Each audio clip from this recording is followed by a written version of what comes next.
And when you look at the shoe, it looks like it's straight out of a video game, and that's what we were going for. And we added that element of modularity because the artifact community is one of the most creative community with 3D talent, and we want this silhouette to be a canvas for them to create different mods and attachments and really have fun with it. Yeah, so that's actually something that I think OGs like myself might be kind of wrestling with a little bit is some of Hmm. the attachments. So there's a couple that come with it, right? And Yeah, then people are free to just do whatever they want. They have their own license. yeah, they can make their own mods and attachments and put them in. And you probably remember the acronym shoes that had the kind of Yes. bolts on them. Hmm. So we tried to reinvent that process where it's like a simple 3D clip, which we provided files for. So that way anyone can kind of go ahead and print their files and easily slot them in and out without using screw systems. So we think it's going to be huge. And that's why like people are getting the shoes now. Our community have been cooking up designs since they got the 3D files. So I think it's just a matter of time until people start making amazing things. Also, could you bring up Clegg FX to the stage? He's the other co-founder and actually the designer of the shoes. So I think it'd be awesome Absolutely. to get his take. Awesome. Yep, connecting them right now. Awesome. Clegg FX, we're getting you on here. Please feel free to turn your mic on. We'd love to hear from you. I think he's still connecting. Yeah, we'll give him a moment to connect. Yep. But yeah, no. There he is. Hello. Hey, what's up? Hey, man, appreciate you taking the time out of your day to join us here, our humble little Twitter space, man. This is awesome. I was actually listening anonymously. I was waiting to listen to this, and then I saw Z on, and I was like, oh, shit. I have to join this. Let's make it a little surprise. Yeah, I had actually DM'd Z to ask him if he would, drop in with us, and he said he would. And I'm like, wow, he's actually gonna join, man. I'm like, it's pretty cool. Now we got two of you guys on here, man. This is even better. But it's such a special you guys got a moment. big day tomorrow, huh? Yeah, I can't miss this, and it's crazy. We get to do it with you, with your your following, and this is amazing. So appreciate you for having us on your spaces. It's dope. Definitely, man. I'm honored. So tell us a little bit about. I was kind of curious. The colorways, the 4 colorways that you guys are releasing. Obviously, you got the one coming out tomorrow. How did you actually come with those? I know the one that catches my eye. I'm a black and red guy. I love the branded colorways. So that that OG one, that's the one that catches my eye. But how did you guys settle in on those 4? Yeah. So Chris Lee. Oh, sorry, Z. Yeah, go ahead. Yeah, Chris Lee designed the original, the OG, which is the silver with the blue treatment. And then from there, we were like, as this is our first silhouette, we need a few different colorways. So we worked with Toby, who's our design director, and Joseph Conti, who's an amazing designer on the Nike side. And we came up with the storyline between natural to supernatural. So the voice that are dropping tomorrow is the natural. That's why we went for organic hemp material and kind of went for earth themes. And then the OG, which is supernatural, which features a full lenticular upper, and we developed a unibody upper. So it's printed in one piece. It's like it comes out as one piece with just one stitch line. And we were thinking if it's a futuristic shoe, we want it to feel like it just came out of a 3D printer. So not using traditional patterns that are stitched together and kind of creating a storyline based on all of them. And the ones you said you like, the black and red, that's kind of our iconic collection with all the PFPs, the clones. That's the colorway. So we always want to pay homage to our original community and supporters, which we've done with the Air Force, the Vanta Blacks, which just got announced today, a Nike colorway, which is the material we developed, which we think is awesome. Oh, so okay. Yeah, those are the ones that LeBron was rocking. We did the Air Force One Vantas, which we call the Void. And yeah, so now they're getting a broader release. And that's what I think is cool is we're kind of like pioneering and experimenting and having fun. And then Nike's taking some of our cool stuff and opening it up to the public. And this drop for us was the first drop where we allowed people to pre-order on a Shopify. All of our previous drops were token gated based on like the digital collectibles you own. So it's going to be super cool seeing a lot of people get the shoes. And what's interesting is like before what we did is like you had to own a digital collectible to be able to purchase something. with this method is you buy it with fiat or you pre-order it, and when you receive the shoe, they all come with NFC tags, so you can scan and redeem the digital counterpart if that's something you're interested in. Mhm. So I think it's a cool way to onboard new people into this crazy space that we love, who don't really have access or haven't really dabbled with it in the past. So lots of cool things happening.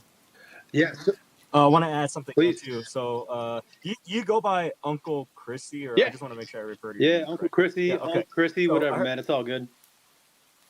awesome. I heard you speak earlier how you were wondering, is this wearable Yes. in public? That's my big question. And I've been doing a lot of, I got mine, a few days ago, and I started doing the wear testing and going out in public with it. You'd be surprised, and this is a good thing, how normal they start to look. So like you would think you're walking around in the mall and everybody's eyes will be glued on, asking what Uh-huh. that is. No, it actually, and I'm wearing the OGs, right? They look crazy, but also normal enough where you can wear it every day. And it's also, we added modular attachments. I've been wearing it with the modular attachments Okay. on, and they feel right. Like the thing is, we live in the future right now too, and the way these sneakers are designed, it's not that futuristic. Like it's done with a bit of taste, where it looks, it looks relatable to a lot of people who wear. To be honest, there's a lot of crazier sneakers out there. Like I would say the Air Max are from the 80s, but they look freaking crazy. Like they look crazier. So these, we wanted people to wear them in public. Like obviously, for sneaker collectors, it's a mantelpiece. But I want everybody to wear their shoes, man. Like Definitely. this is we need to be we need to be as a collective to push forward the sneaker game and what sneakers are going to look like in the future. So we're hoping when everybody gets their sneakers to wear it in public. It's awesome. It does get glances too, but good glances. I had people go, "Oh, wait, are those the artifacts? That's Wow. crazy. They actually look better in person." Because some of the content we have out there, they do look futuristic, but in person it looks good. Like it looks like a normal but different take on a sneaker. So that's to answer your question. Like they're great to wear in public. Like I love Yeah, them to wear in public. that's my And that's question not for me sure. being biased either. No, good, good. I'm glad to hear that because, it happens to us with every single release. We see the official images, we see the promo pics, we see that, quote, kith filter that we all love to see, and then what you actually get in hand.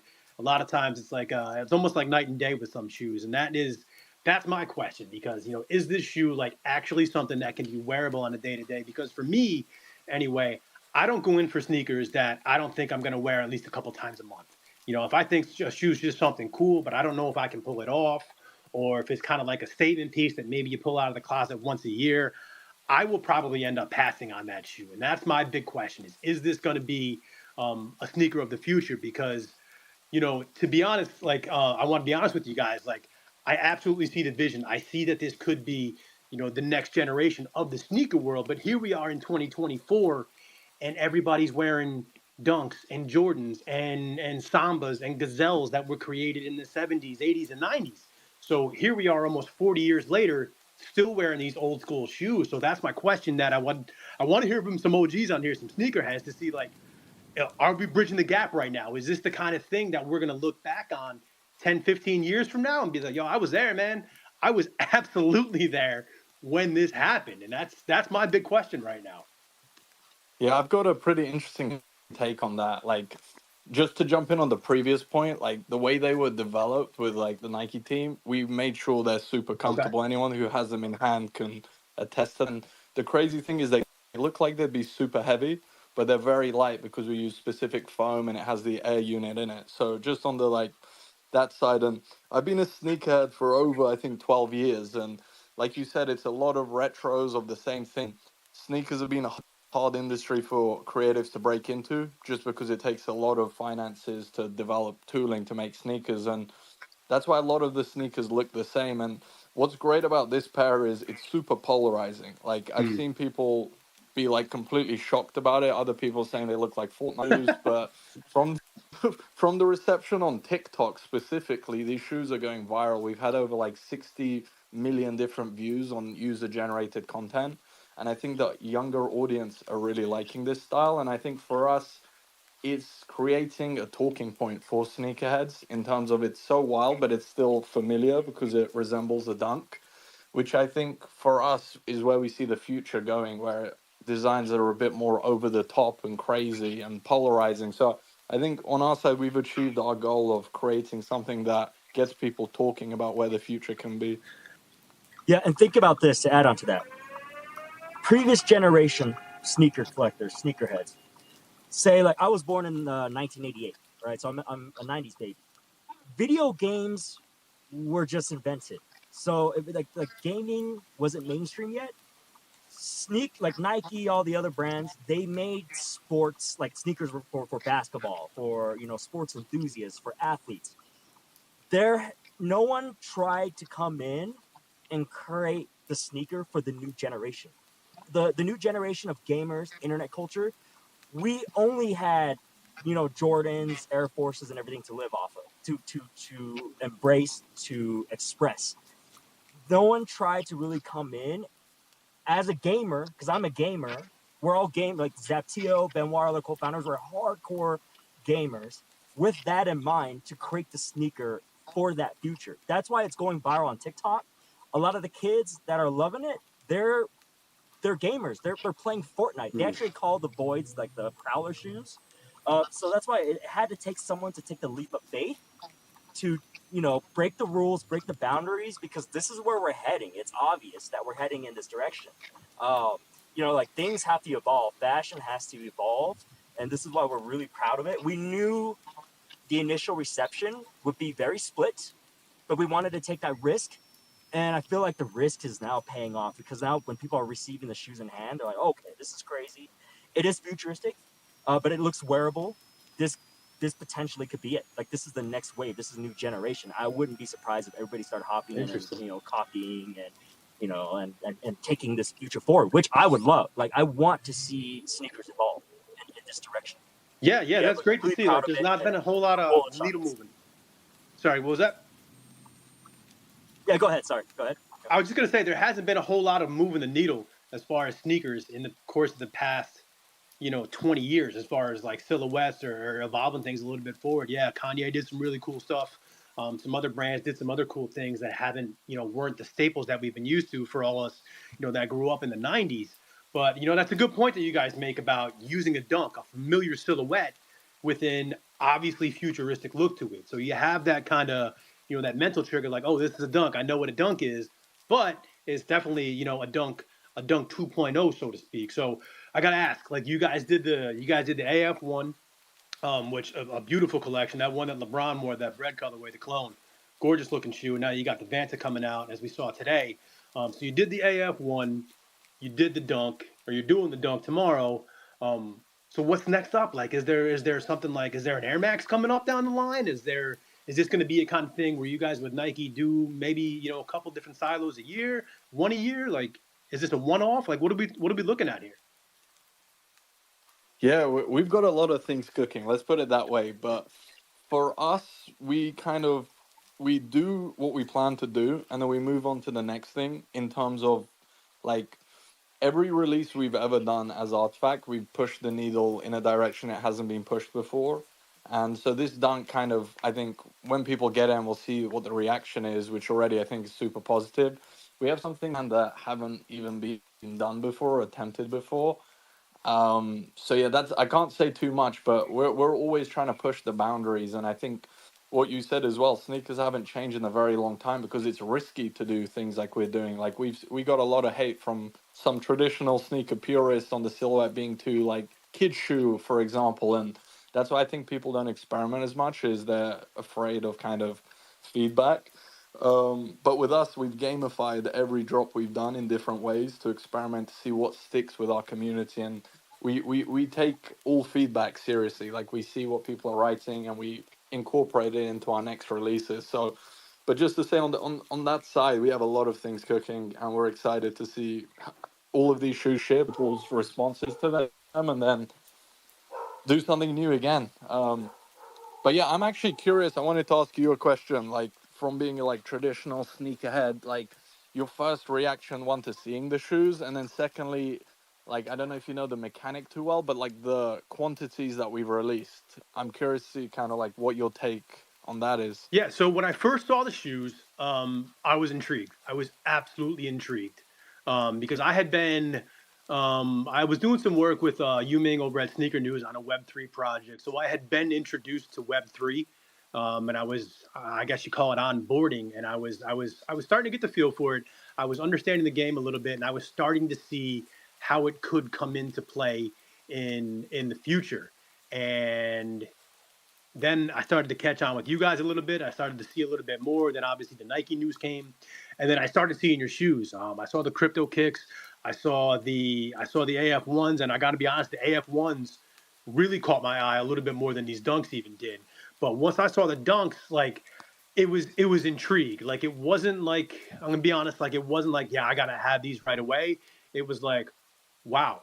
Like I'm not trying to glaze you guys or anything, but I'm looking at this shoe and I'm saying, is this it? Like, is this the moment right here? Like, is this the powder keg that pushes us into the new generation? Is this the needle mover that really ushers in the next era of sneaker? Like, is this the Jordan 1 in 1984? You know what I mean? Are we looking at the precipice of something new here? And I look at the shoes, and then I saw all the different colorways that come about. The different ones catch my eye for sure, but I gotta say it intrigues me. It definitely intrigues me. I definitely am interested to see, how often you see these out in the wild. Are you going to start to see some of these out at, like you say, when you're out at the mall, when you're doing whatever? I think it could be. Like, I really do. I think, like you said, the younger generation, not a lot of people are marking sneakers to people my age because, we don't have many miles left in us. So, these younger generation, the TikTokers, that's who everybody's going after. And I agree with you. There's a lot of people that are catching them, that are catching the hype of this. And you guys do got a lot going for you right now. But it's definitely, like, when I first saw them, I was intrigued. I was very, very intrigued for sure.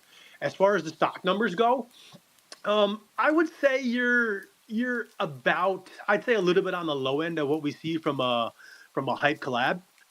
I say we're on the low end of what we see, from a big time collab. Obviously, you guys did what, four presentations. You did four. I think the total number was it was like 32 or 36, correct? But I think that's about what we're used to seeing from a big time collab. Those Nina Chanel's today, we saw 14 of those. Collab numbers are usually in the 20s and 30s. Sometimes you get something big that does 70 or 80. Obviously Travis Scott, some of his we can see a little bit more, but I think you're right there. I think you're right around what we should be seeing, and I think with a project like this, like, I think it should be limited. Like, I really do. I think this should be tight. Like, I don't think these should be sitting at, Foot Locker or, Kith. I think this should be limited. I think this is going to be the kind of shoe where you had to be there. Like, I really do. I think you guys did it right with the numbers, the way you went about it. You had your token gated access for your members. You opened up to the public a little bit, and now you did this thing with the sneakers app. Like, yeah, I think you got it right. Absolutely. Sorry guys, real quick. And I gotta what go. find I have super surgery. Don't worry, it's like really minor. I was like driving on the way to the doctor's office, but I want to say thank you, Uncle Chrissy, for having us online on your spaces. Appreciate it. Thank you. Take care. Hey, man, thank you so much for tapping in Peace, with us, man. Chris. That's a real honor, and best of luck in your surgery. Thank you. Take care. Also, yeah, what I was gonna touch on the quantities is what's super cool about it. These quantities were defined by the community, people who are fans of the brand, and unfortunately, we didn't have too much content of the samples of the sneakers when the pre-order went live, and a lot of it was the digital renders. But the kind of the final numbers were defined by the people, and I think that's super cool. And now people are receiving them, and personally, my DMs are flooded. Yeah, Everyone's I'm asking sure. how they can buy them and get them. So like the demand's definitely there. So no, I think it's a great mechanic. I think pre-order is going to be something of the future for drops like these moving Yeah, on. honestly, that's one thing I've actually, I said the release method is what I really like about the shoes, and the pre-orders have one that, it's funny. Everybody talks about anti-bot this and no resellers that, but pre-sales stops all of it. It stops all of it in its tracks.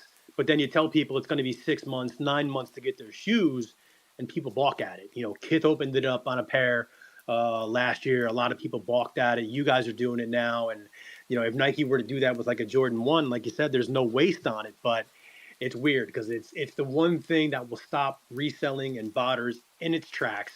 But a lot of people get to balking at it. So I'm curious to see what the reaction is to this. Obviously, it's been pretty positive for you guys so far. But Zap, if you're, if you're not busy, I'd love to have you hang up, but I want to hear from some people. Like I want to, bring some stuff up on. Please, if you have the time, stick around with us, chime in whenever you can. But if that's cool with you, man, I'd like to get. Awesome. I'll leave it on. I don't think I can be talking. I have some other things to do, but I'll sit around and listen in. Thanks again for having me and Chris. And yeah, Yeah, honestly, man. I enjoy that you're creating these spaces for discussion. I think it's important to move everything forward. So thank you for Thank that. you, man. It's an honor to have you guys both on here. I'm still kind of in disbelief that both of you were here. But yeah, thank you guys so much. And I've said it before, and I respect the hell out of what you're doing. It's a big, big leap of faith. Even if the sneakers, aren't for everybody, you guys took a chance and you did something new. So you'll get my respect every day of the week on that. Appreciate it. Thank you. All right, so who wants to talk about sneakers? Let's talk. Are these the wave of the future? Are these going to flop? Are these a one-off? Obviously, we've seen the resale prices where they are right now. You better run a sneaker game for a little bit. You'll know that there's a pattern to pre-sale prices. But let's talk about it. My guy, Golden Age, I've seen you've had your hand up for a while, my man.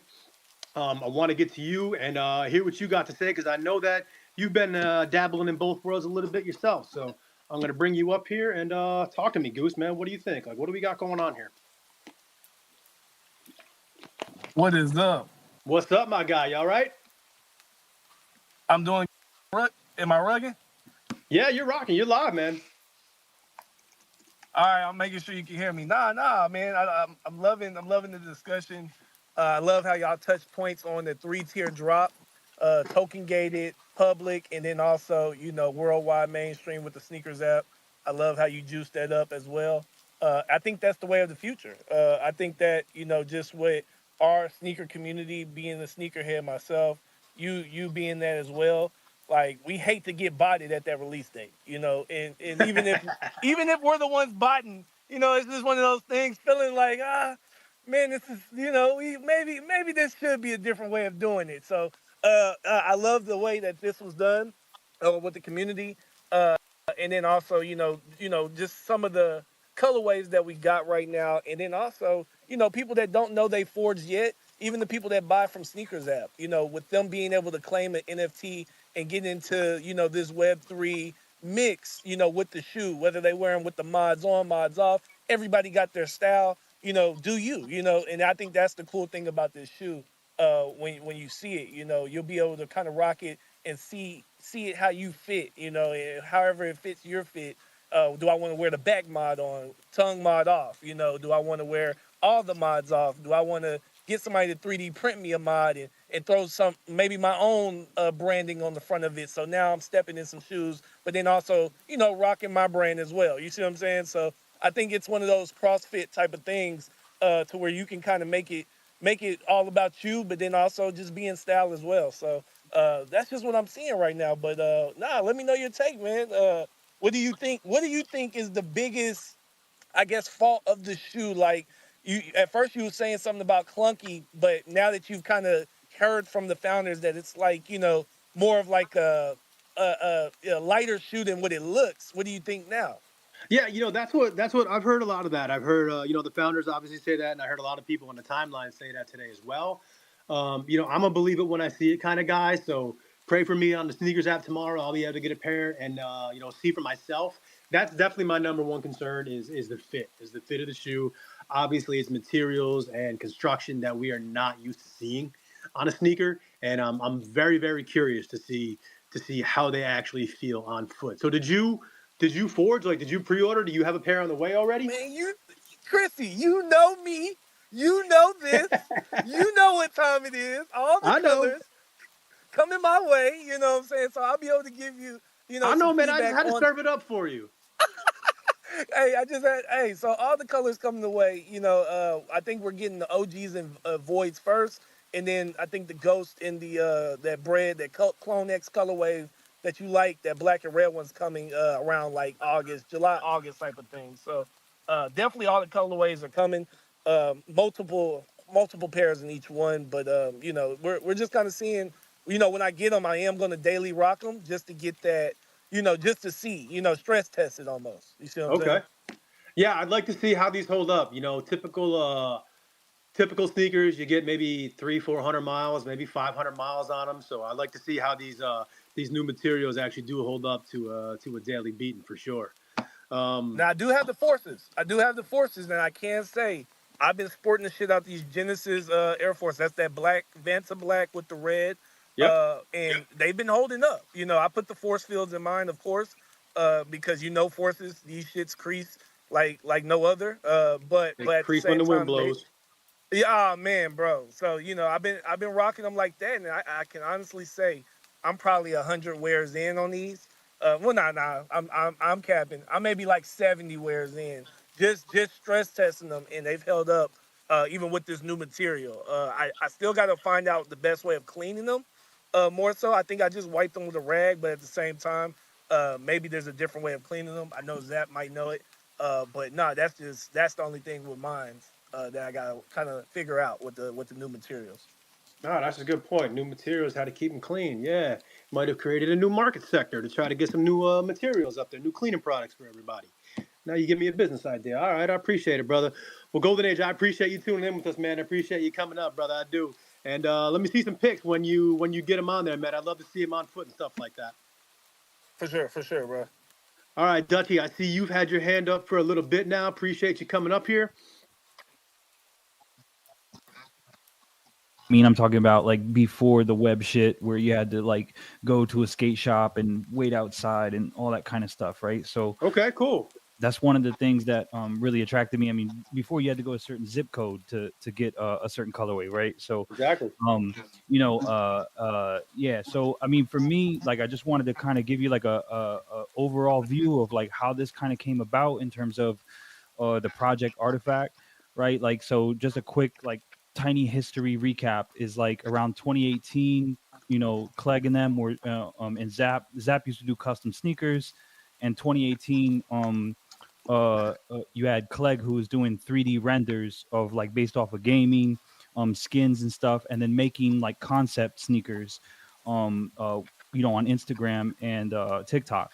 And I don't know if you've seen the viral image of Elon Musk wearing some Tesla shoes, Yeah, the I did. Cybertruck Yeah. shoes. That was them, right? Back then. This is Okay.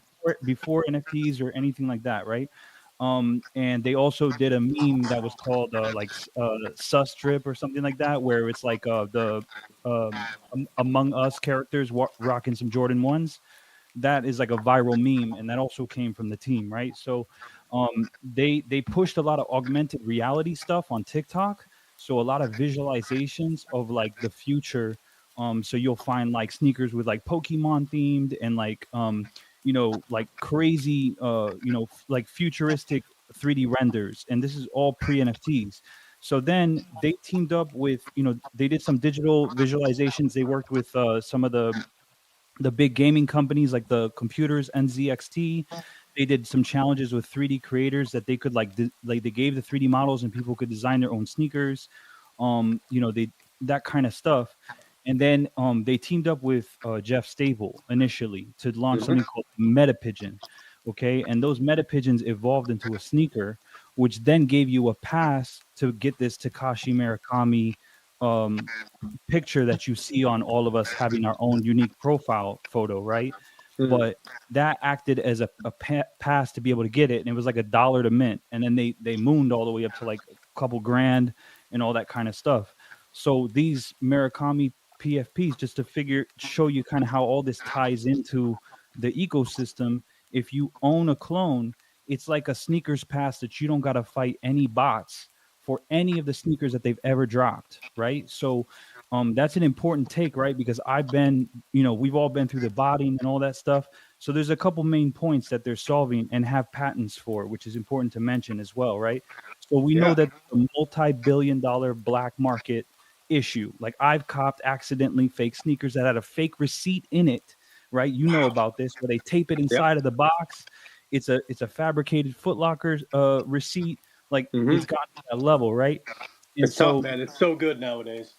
And so now with this, forget about what you heard about NFTs, right? What it really does is it allows you to we get to see on the supply chain how many exist. A lot of sneaker drops, you never know how many was created. Sometimes they disclose it, sometimes they don't. So here, this is also set the demand. So we had like a month or two to choose your size and take your time to be able to get it. So if you had it, you get this free sneaker pass by being part of this membership club, we'll call it. And you have the commercial rights to your character, the one that I got on right now, or what everyone has a unique one, right? And then these digital sneakers, they give you a 3D version. You can equip it to your person, right? And use it in video games like Grand Theft Auto and that kind of stuff, right? So it's both 3D and physical. And so when you're able to see how many sneakers are there, scan it to make sure it's authenticated, right? See who was the previous owners, which is provenance, right? You can see, there's no way of bypassing that authentication. Like if you sign into a Discord, you get access to the secret, group. And if you have a lot of people made the meme of like, oh, I saved your JPEG. Yeah, but in this case, you can't sign in. You cannot, the technology is gating you from getting into the release and all that stuff. So a lot of the botting is stopped right there. The authentication shit is a huge issue in the luxury goods and sneakers world. And all the clothes are also RFID. So you can scan it and then also equip it to this character, right? So and then what's really cool is that then they build in public in front of you, and there's feedback, they do votes, all that kind of stuff.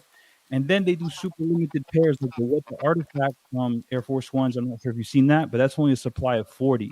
They gave it back to the community of people who support it. And then the same thing with the dunks. I know you mentioned 4 colorways, there's actually 6. 2 of them is called the cat tongues, which is a material that's never been used on sneakers or Nike sneakers or whatever the detail there is there. But there's 51 supply of each of those, right? So there's actually 6 colorways of the dunk, but they gave it back to community members who supported and who was kind of like down. So you're kind of like watching sneakers being built, deployed, like even feedback on colorway, like materials, all that stuff. So it's a different feel than you show up, a sneaker exists, and you either like it or you don't, right? So yeah, that's just a couple points. And then they also innovated on the dunks, for example, like the laces. They got a system called Evertide, which is like these laces that remain tied. The mods are removable, but you can build your own and build a little like project out of it. Some people attaching screens to the dunks, right? I've seen that. Yeah. So tell me something. I know that there's a lot of tech, and a lot of work that went into this, but you said that you were OG. You were out there in the streets, lining up at SB shops and things like that. So tell me, man, what do you think about the Kicks himself? Like, is this an everyday beater for you? Is this like a statement piece that you pull up the shelf on anniversary days or something like that? Like, what is it, man? What do you think? Like, is this something that we're going to see? Obviously not this shoe itself, but is this like the beginning of something new, or is this like a one-off kind of thing? Well, I mean, if you're talking about just artifact sneakers in general, or you're talking about these dunks specifically, I mean, personally, I like tech wear, right? Like, I like. No, I don't mean artifact in specific, but I mean, like, obviously, this is like think of it like this is going to be like this would be the blueprint, and then next thing Adidas drops their version, ASICS drops their version, Nike comes up with the 2.0, that kind of thing. You know what I mean? But of what specifically? Of being able to authenticate, or you mean of the dunks, or like just? I mean, of the sneaker themselves. The sneaker themselves. Like, is this like this design with these mods and all these new materials and construction processes? Like, is this the future, or is this just a flash in the pan? Well, I think the pre-order model, right? Like, I mean, obviously, as more people get into it, you can always scale production differently than when you have a small demographic going after it, right?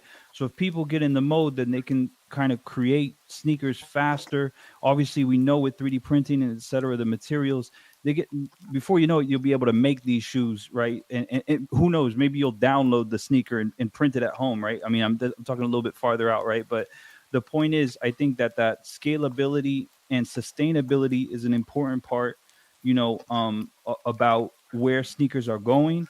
And instead of having them all sit in the outlet, it's set by demand, right? So it's like what the people love comes to life from digital, and then what the people don't like, either they get the feedback in real time, and they quickly can change it and revisualize it for you. Maybe even see it AR in your room when you go, you know what, the heel a little too wide or whatever, those kinds of things. Yeah. Then they order in the size that you want.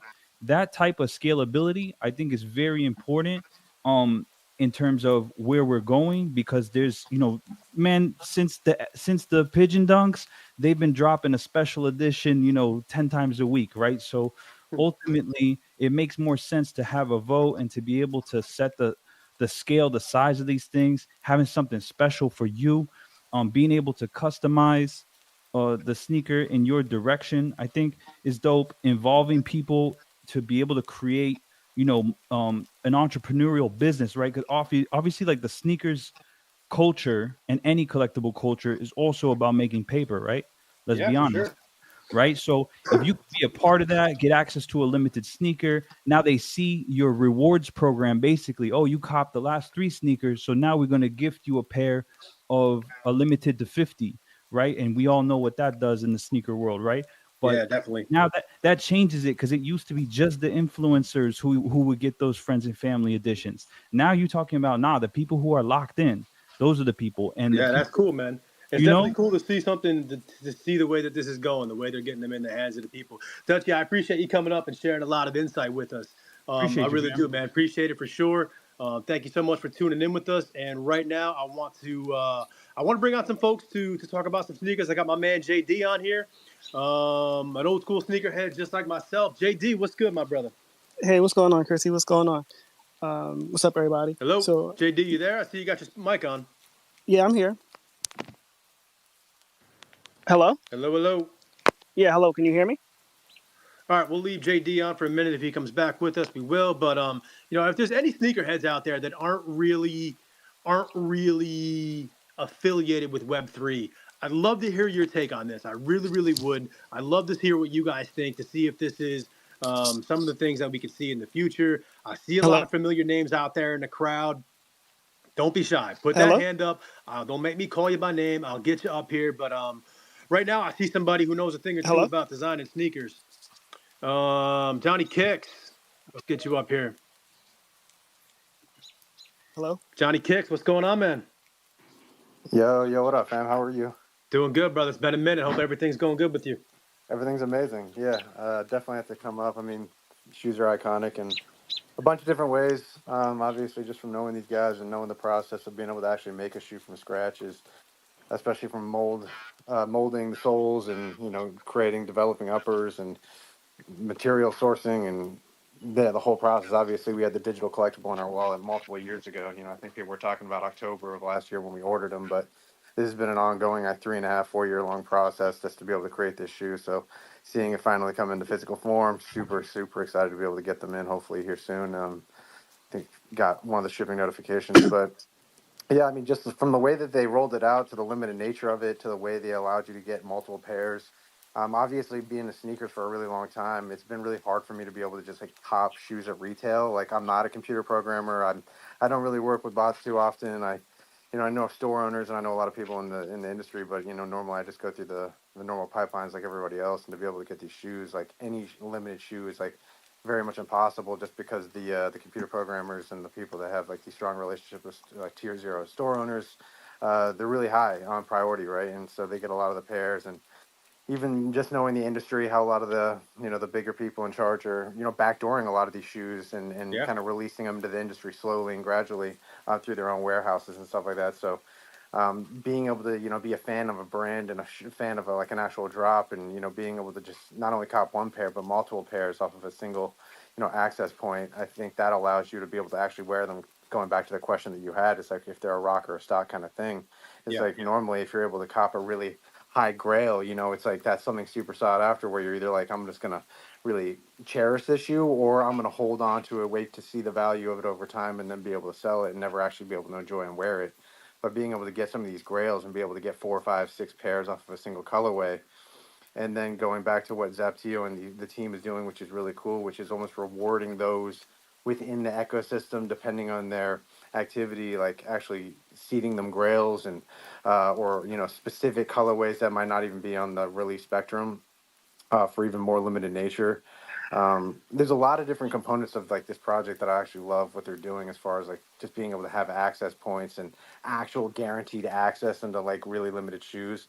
And the fact that they let the community pick the total amount of supplied shoes within the actual drop, right? It's like if you wanted to go into that pre-order window with the Void and the Ghost, I mean, you literally could have ordered 300 pairs if you wanted to, and or just order just an extra one just in case. But I think that's where it's like the longevity thing of all this stuff. Everyone's about instant gratification. And it's like if you have the ability to wait, a lot of people that didn't buy these in Web 2, a lot of my friends, they were just like, I can't see myself waiting X amount of time for the shoes. But now they're all kicking themselves saying, God, how do I get these shoes? How do I get these shoes? Like, I wish I could be able to get these shoes. And it's like, well, you will based off of secondary, and just be wise to the fact next time around. But being able to get access to the Air Force Ones from just having digital access tokens, and then now with these Dunks, as a guy that hasn't been able to really cop hype shoes over the last 5-6 years within sneakers, ever since the bots really kind of became prolific, it's just cool to know that I'm part of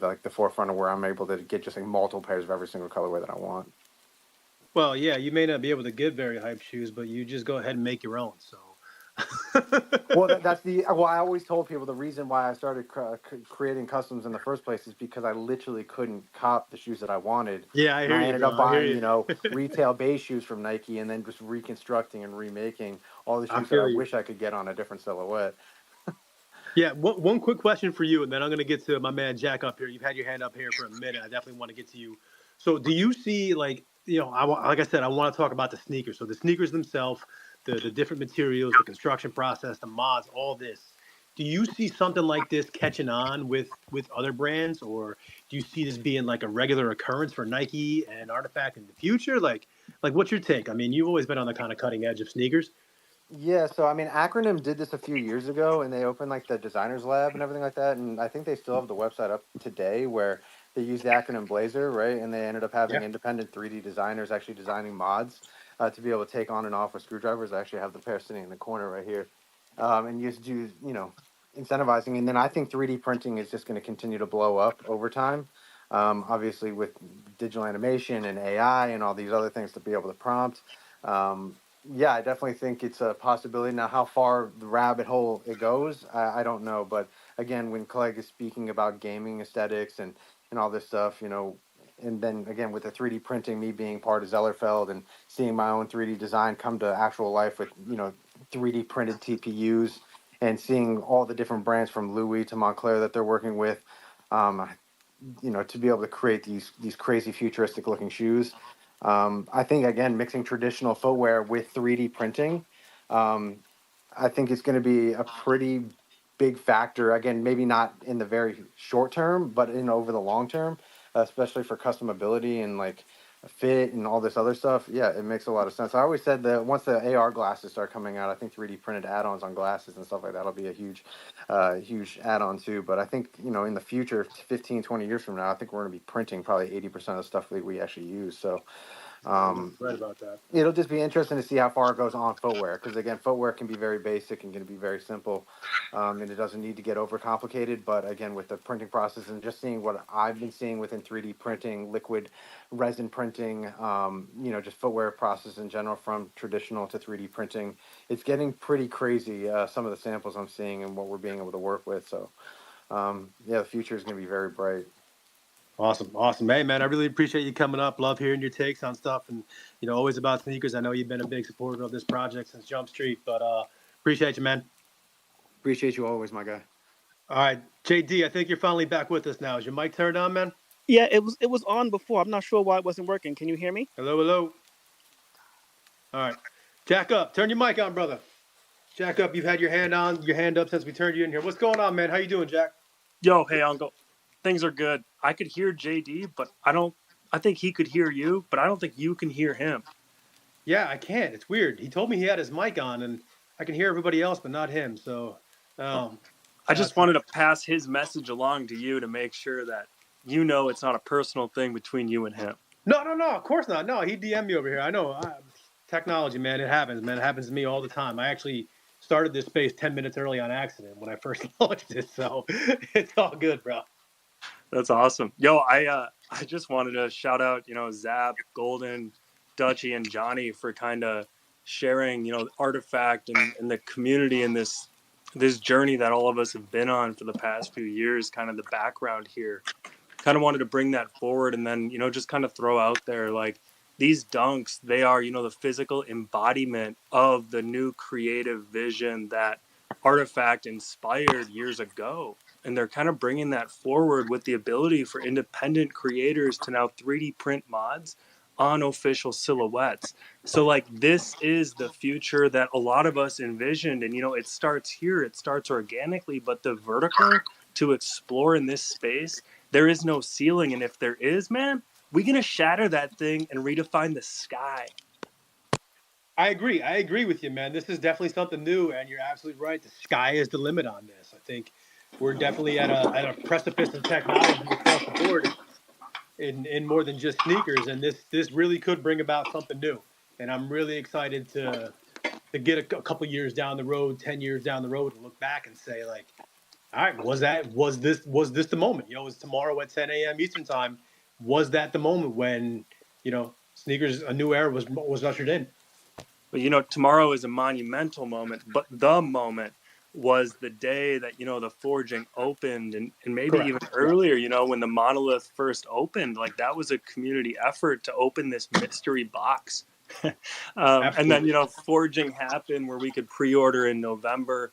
And, like, you know, we've been waiting 2.5, 3 years for these shoes. So, like, getting these in hand is a huge deal for this community here. And, like, we're excited that, you know, the sneaker community and the digital collectible, the NFT, the people that like the digital things, we get to blend our culture, because that's what all of this is it's a culture. And like, as we cross blend it, you know, the DNA, it changes, man, of these new things that we all inspire. So thanks for doing this space.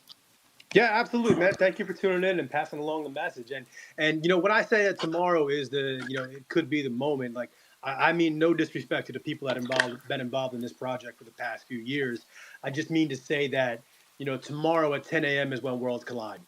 That is when it happens. That is when Web3 smashes face up with the sneakers app and Web2 for so to speak. So I'm not trying to downplay anything that's going on for the past few years. It's just, you know, this is the meeting of minds for sure right now that we're going to watch in real time. Did you ever play the Tony Hawk Pro Skater 2 on the N64, where the song is just like, this is what it's like when worlds collide? Absolutely, man. That's I what I actually just played it thought on of when you said Dreamcast, that. I believe. Like, I played that same level on repeat because I couldn't find the song way back. I think I played that on Dreamcast, but yeah, the soundtrack on that was a banger for sure. Absolutely. Well, Uncle, thanks for having this space. I think JD's back. I want to toss him the mic while it's hot. Appreciate you, man. Hey, what's up, fellas? What's going on, man? You all right there? Nothing We much. had a little bit of difficulty getting you on here, brother. I was having some technical difficulty, you know, as it happens with phones and internet from time to time. Yeah, so, hey, like I said, man, I started this space 10 minutes early, completely on accident. I was just opening up and, oh, you're live. So that's just it. That's me.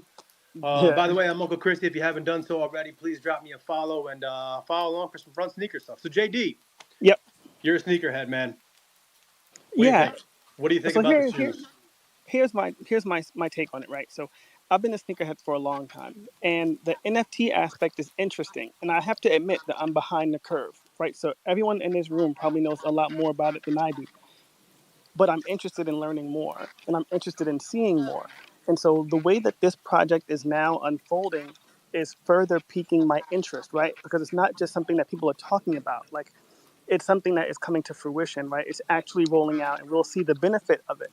And, you know, the previous, you know, pre-order I thought was interesting, because I don't really mind pre-orders. I can wait 6 months for a pair of sneakers. It's no big deal.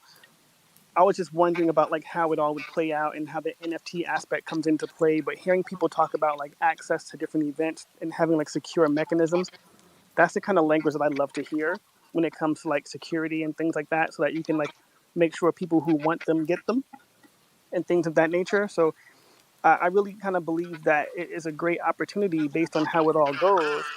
And I think it was really interesting to, like, have this new type of project come out with this not too frequently used method of distribution through the pre-order.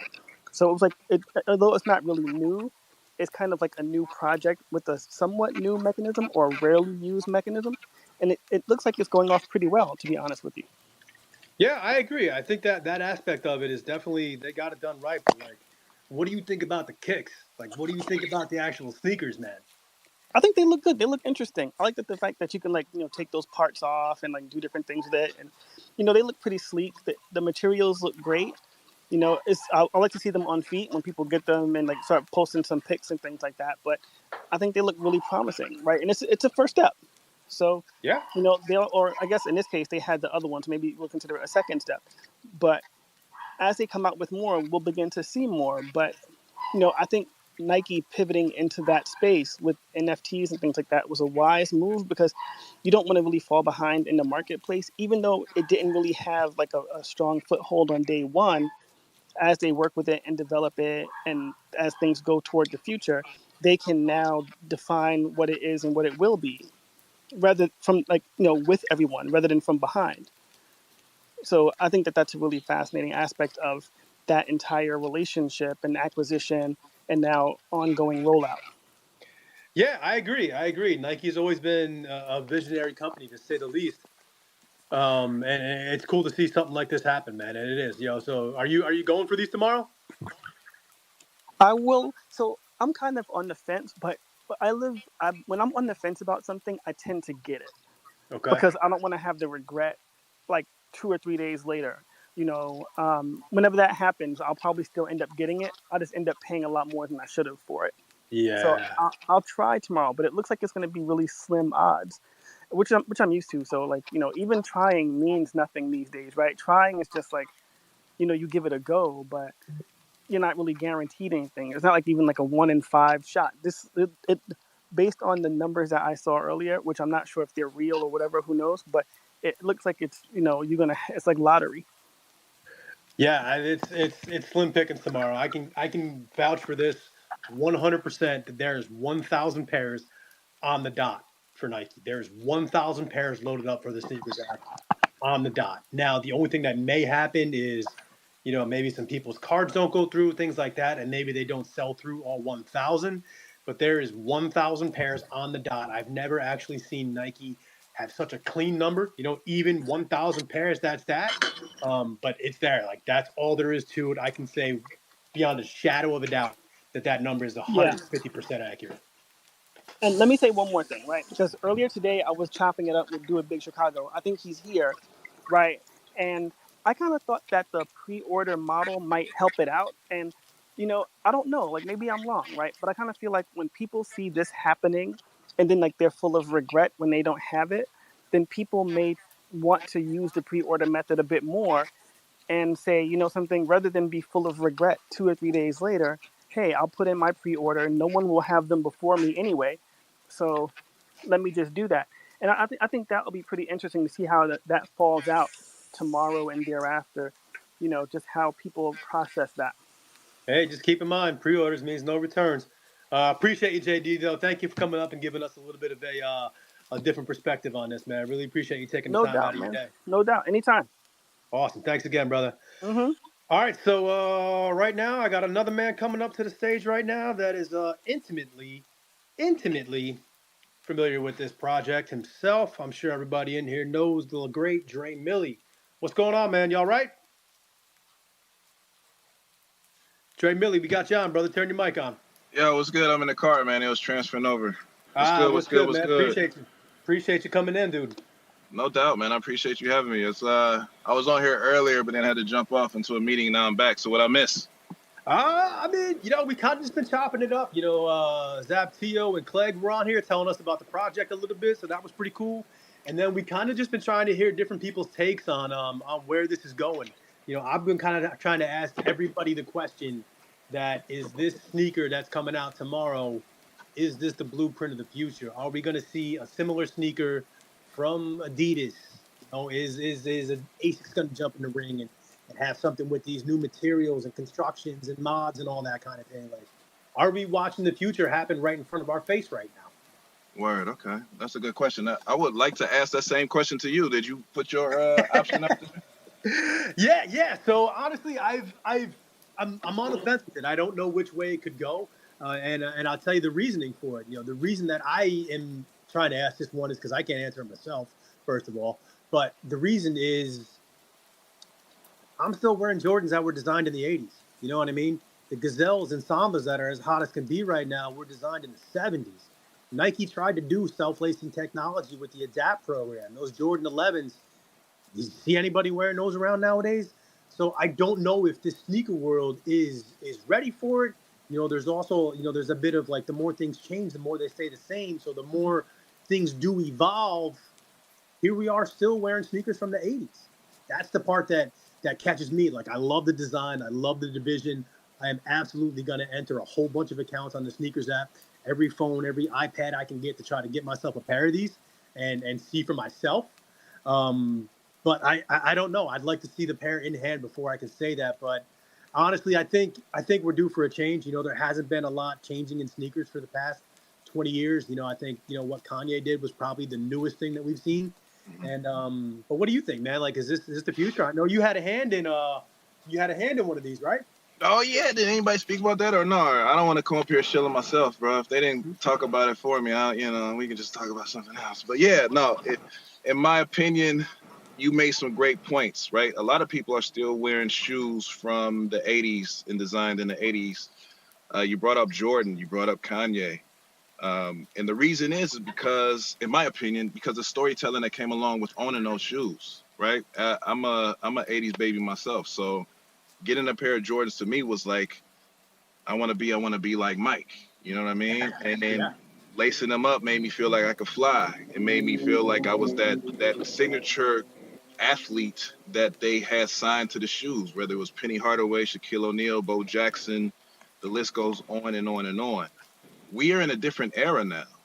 There aren't a lot of people who are paying attention to these athletes as much as they were before. That whole meta, if you will, was totally different in those times. We didn't have the technology that we do now, and kids are paying attention and looking for something else to make them feel that same type of way we felt putting on Jordans for the first time. And I did catch Zap say earlier that it was something that was designed for gamers, and I believe that that's a great viewpoint to have when it comes to telling the story behind these sneakers and what Artifact is doing. Because these kids, they don't, I'm gonna say it like this. I went to Miami, matter of fact, with Zap a couple years ago for Art Basel. We went to a club, and the people in there who was having bottle service and stuff taken care of weren't like the athletes and the rappers how it was before when I was out earlier, a decade before. It was the gamers. It was the content creators. It was the people who were creating a narrative for themselves and had a community that supported them just because of what they were doing. And the founders of Artifact have always been visionaries. This, in my opinion, is putting that vision out there and creating a lane for those type of communities to have something to represent themselves, giving them the option to create 3D modular pieces to put on there, whatever they want to have on there to showcase to their community or to showcase their identity is an epic step in the future. And just having the type of rebuild, the type of colorways, the lenticular. I'm gonna keep saying that. That's one of my favorite words when it comes to the design of these shoes. The lenticular that goes along with these sneakers.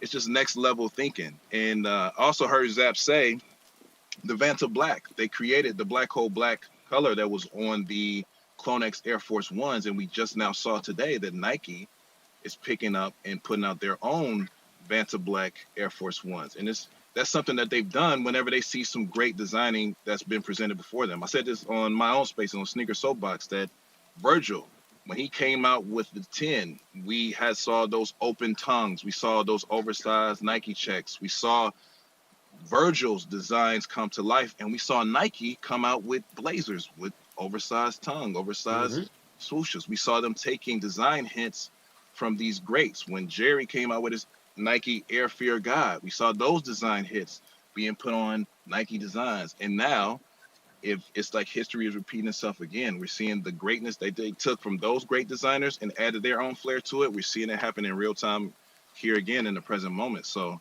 I think that speaks louder than anything else. Yeah, that's a good point you make about the athletes, because you're right. When I was growing up, it was the Bo Jacksons, it was the Griffeys, it was the Jordans. Like, absolutely, there was these signature athletes that you were latching onto, and now them marketing this and doing this for gamers by gamers. That's a great point, man. I didn't think of it that way. Appreciate it.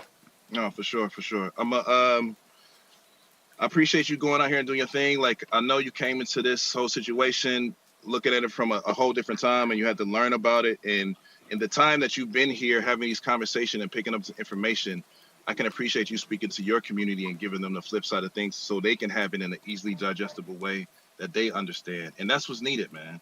That's the whole thing that I've been doing this entire time that I've been working in conjunction with Artifact, was looking to build bridges. It's all about culture. Let's call a spade a spade. Nike is still around because they understood that early, and they were a part of the culture early. Let's get these athletes, let's get these people that the culture is now looking up to. Hip hop stars, Travis Scott, right? You know what I mean? So on and so forth. And you have to have a culture behind a product in order to give it that everlasting timeline. And that's what's happening here. So Artifact is new, futuristic. They're building up the culture from the inside out, from the bottom up. That's what I'm focusing on and helping with that.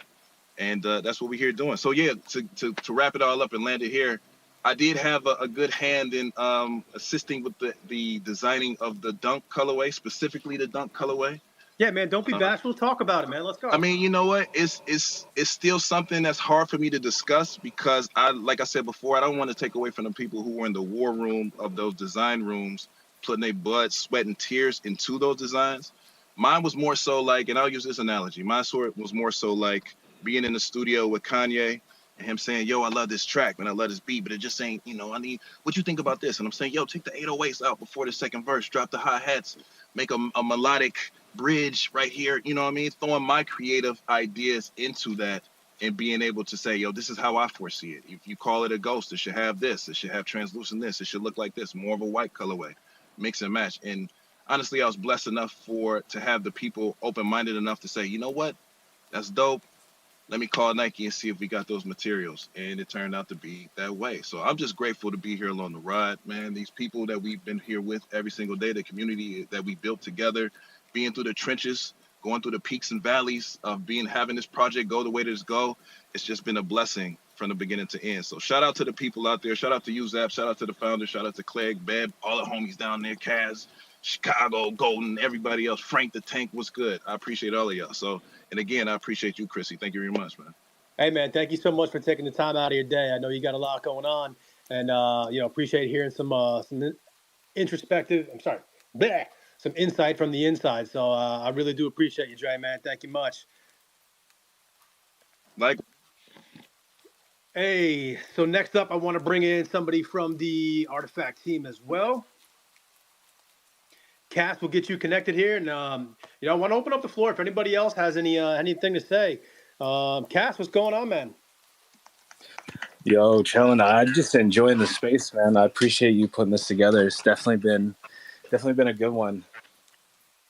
Appreciate it, man. So how's your community's pretty excited for tomorrow, yeah? I mean, it's been like everybody else has said. It's been a long time coming. A lot of people who've been kind of following this story for a while, and I think Dre is kind of touching on some of these topics as well. But when it comes to the whole culture side and building out stories around sneakers, we all know that there's a lot of different lores and background stories that happen when certain launches come about. And for Artifact and for these dunks, this one is definitely one that like it sits for a while for people because there's a whole background like DUTCHEE kind of gave, but then there's other people who are just gonna kind of see the shoe for the first time and be like, what the hell is that thing, and let me try to cop it since everybody else is kind of on about it now. But yeah, man, it's exciting, and I'm patiently waiting. I don't have my pairs yet. I'm checking UPS like everybody else, just trying to hope my stuff comes on time.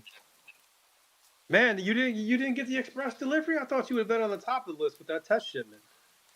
You know, I gotta talk to Zaptio more. I'm not high enough on the totem pole to really get any good test shipments. So maybe one of these days, if I get out the basement, you know. I hear you, man. I hear you. Well, I got to say, over the course of the past couple of weeks, we've obviously been seeing that on the timeline a lot more. There's mixed reviews, as far as actual sneakerheads go. You hear some nice things, you hear some not so nice things. I think people that have an open mind and then people that are a little bit set in their ways, this really could go both ways, man. I'm really excited to kind of see how this thing plays out. I mean, obviously tomorrow there's only 1,000 pairs. They're gonna sell out. Like, please stop it, people. Anybody who's saying that these are not gonna sell out tomorrow, just stop. They're absolutely gonna sell out in the blink of an eye. The second that draw closes, they'll be done. The only thing that might get left over are some people that got issues with their credit card, things like that. You know, maybe your payment doesn't go through for whatever reason. There may be some scraps left over. But that's it. They're absolutely gonna sell out. And the resale market is looking strong on these for right now. But I know a lot of the artifact community probably bought these to resell. And honestly, I think a lot of people may have thought that they were going to retire on these shoes. I don't know if I quite see that happen. I'm not the authority on reselling, but I do know that the way the wind blows, and usually you see these big price hikes. These were 2,000 a week ago. I think they're all down under 1,000 in most sizes right now. When this Nike drop hits, when everybody who pre-ordered their pairs has them hit their doorstep, that price is going to go down more. That price is going to go down more categorically. And will it rise back up over time? That's the question. Will it actually jump back up? And to be honest, like, I'm not a reseller. I got a lot of friends who are resellers. I don't talk trash about them. I don't put them down. Do your thing. I was a reseller for a while myself. I don't do that now. My goal now is to try to help manual users get their pairs in hands. If you're going to resell, knock yourself out. But I don't care that much about it. If a reseller gets stuck with 100 pairs of shoes, I'm not going to be the one crying about it. I'm not going to be the one who's leaving flapping in the wind. But if anybody else wants to come up and talk right now, I don't really have a whole lot left. I think, like I told y'all before, I'm not one of you artifact guys who can talk for 3-4 hours in your spaces. Cass, I see how you guys do sometimes, man. That's just, I got shit to do, bro. Like, it's coming up on dinner time for me. But any of you other OGs out there, I see some friends in the crowd. I see Frank. I see Snapback. If anybody wants to come up and even just holler for a minute, man, let me know. If not, thank you all so much for tuning in. Like I said, I'm Uncle Chrissy. Please, if you can, drop your boy a follow. I do what I can to get sneaker information out there for everybody. And I love to see something like this. I love to see the colliding of two worlds. I do. Like, I think it's something that could be really, really special. I think there's a very good chance that 10 years from now, we look back at this moment right here tomorrow at 10 a.m. and say, like, that was it, and I was there. Like, it really, really could be, man. It really, really could be. Real quick, we're going to bring up Mr. Sir Snapback. For those of you who don't know, Mr. Snapback was the creative mind behind all those juicy videos and images that you saw on the Sneakers app. Props to you, man. Hey, that was a hell of a campaign that you put on. The visuals on there were proper, man. Well done. Appreciate it, man. Thank you so much. It was a dream job, man, and it was always a lot of fun working with the team on fun, exciting stuff that you love to do. I just wanted to hop on really quick and just say same thing a lot of people said. I appreciate you and what you're doing as like a sneakerhead, embracing what we're doing. There's been kind of like this weird division, which for me is kind of hard to understand, but like I understand. I guess I understand public perception, everything that's gone with digital collectibles and NFTs and all that. But kind of I feel like Artifact's in a unique lane with the gamers and the future and like kind of what they're trying to work on. I think it's relatable, and so I really wanted to say hats off to you for just being open-minded and embracing the idea of, these shoes. And it's a lot. It's a lot to take in, and you've kind of taken the time to learn about them and educate yourself about them and get other people's interest piqued. And yeah, man, I just wanted to say I appreciate it. Like, I think this is what it's all about. I think this is how it slowly grows. And I personally, just to answer the question you've been saying, I do think it's a moment in time where we'll say we were there. I do think, the pre-order model. I do think the customization. I do think the futuristic gamer look. I do think tying it to if you could tie it to any type of video game. I have 5 kids, 5 boys that, like to game. If you could tie these sneakers they're wearing to any type of game that they love, it's a wrap. If whoever can figure out how to do that, it's a wrap. So, I think it's a pivotal moment. I think, like my man said, it's a first step, but I think a bright future's ahead. Awesome, man. Appreciate the insight. And I'm definitely a little bit older. I'm in my 40s right now, and I've always tried to stay on the cutting edge. Like, I'm trying to figure out how to use AI. I've always tried to learn new technologies and stay with it. And that's the reason that this project kind of intrigued me a little bit more than maybe you're used to seeing with some of the other sneakerheads. It's just, to be honest, I think it's just a generational divide, and it's no more than, like the Fresh Prince said back in the day, parents just don't understand. Like, that's exactly what this is right now. It's just, people that are probably a little bit set in their ways, and telling your kids to turn down that music. The kids are telling your parents turn down that crap that you're playing. Like that's what we're seeing right now in sneakers. Like to me anyway, that's what it looks like. It's looking to me like there's a generational divide, and how do we bridge that gap? And I think what Zap said about using the dunk to do it. It's a silo that everybody knows. It's a silhouette that's been around since the early '80s, and now you're modding that and putting it towards these the TikTok community, the gamers, that thing, and it's really cool to see. I am really really excited to see how this plays out. I don't think this is going to be a flash in the pan. I think Nike's invested a lot of money in this. Obviously, they have an unlimited war chest, so it really is no object to them. But I really do, to folks at Artifact, I really do wish you all the best. I really do hope this thing plays out, because anytime somebody does something new that's never been done before, I respect that. Whether it's for the better or for the worse, as long as it ain't a weapon of mass destruction, like you got my respect for sure. So that's about it. Unless anybody else wants to come up here, I'm going to wrap this up right now. I'm Uncle Chrissy, folks. If you want the latest and greatest in sneaker news, stock numbers, stock drops, I'm your guy that you want to tap in with. Make sure you drop me a follow. Check him out on my YouTube channel. It's at Uncle Chrissy. Check out the Supply app for all the greatest news that you have right at your fingertips. All your release links, everything that you want to see. Please check it out. And if you want to upgrade the Supply app to the Pro membership, use code Uncle Christy, get you 25% off. I'm running on the Sneakers app just like everybody else tomorrow. There's 1,000 pairs to go around. Your odds are absolutely minuscule, absolutely minuscule. So please, I don't think you're going to see a whole lot of dubs going around tomorrow. But I will say, like I said, the 1,000 pairs that are out there, I'll rubber stamp that. I'll put my name on the line for those 1,000 pairs. That's about it, y'all. I'm Uncle Chrissy. I'm gonna wrap this up for today. It's just about dinner time for me. And let's check in tomorrow, see how everybody did. I'd love to see some dubs on the timeline. And hey, all the new Artifact fans, all the Web3 kids that dropped in with me today, I really, really do appreciate you. I like bringing these worlds together. And Zap and Clegg, the founders of the Artifact team that were so kind to take time out of their day and actually joined up with us here. I'm honored. Like, I'm absolutely floored that both of you two jumped on here and joined the space with us. That was major thank you all to you both for doing that. You kind of made my day right there. So good luck to everybody that joined in, everybody that's running the Sneakers app, and to the Artifact team.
Important that our Super Bowl is coming tomorrow, and we should discuss it. We should talk about it and see all the things that we didn't get a chance to say, even though there's a lot of things that were said in general. So yeah, request if you want, jump up here. What's going on, GT42R?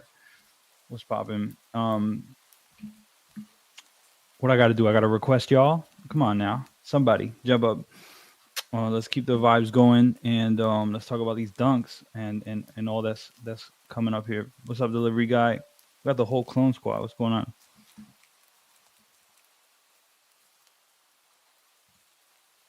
Come on, Golden. Don't do me like that. Come on, bro. Shit.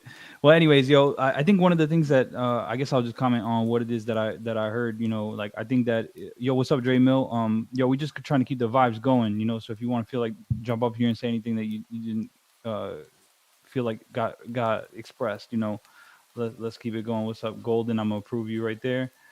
Yeah, I think one of the things that hit for him was the fact that he didn't realize, I don't think, with the Vanna Blacks that came from Artifact. I heard his ears light up, like, oh, I didn't know that, right? And I think that then hearing some of the viral moments, like the Elon kicks and all that stuff. So it's not just like this like one time moment where people outside of the culture are trying to come up and make their own piece. You got people who are part of the culture, and everybody who got on stage, Golden, Dre, everybody who was up there, has tried to cop sneakers themselves, has been a part of the culture, and it's not like this silo off on the side that it's like, oh, these are Web3 people. They're not like us sneakerheads. It's like, no, it's sneakerheads that joined Web3, and so I think that him getting that understanding and that compassion for people sharing information and like authentication and being a part of the design process and getting access to like rare sneakers, like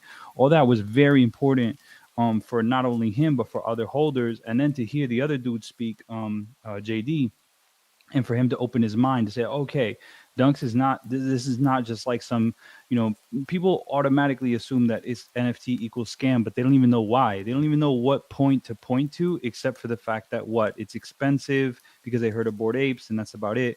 But they don't have any idea about the technology. That's why there's that stupid meme of like, oh, I saved your JPEG, which now you go, oh, wait a second.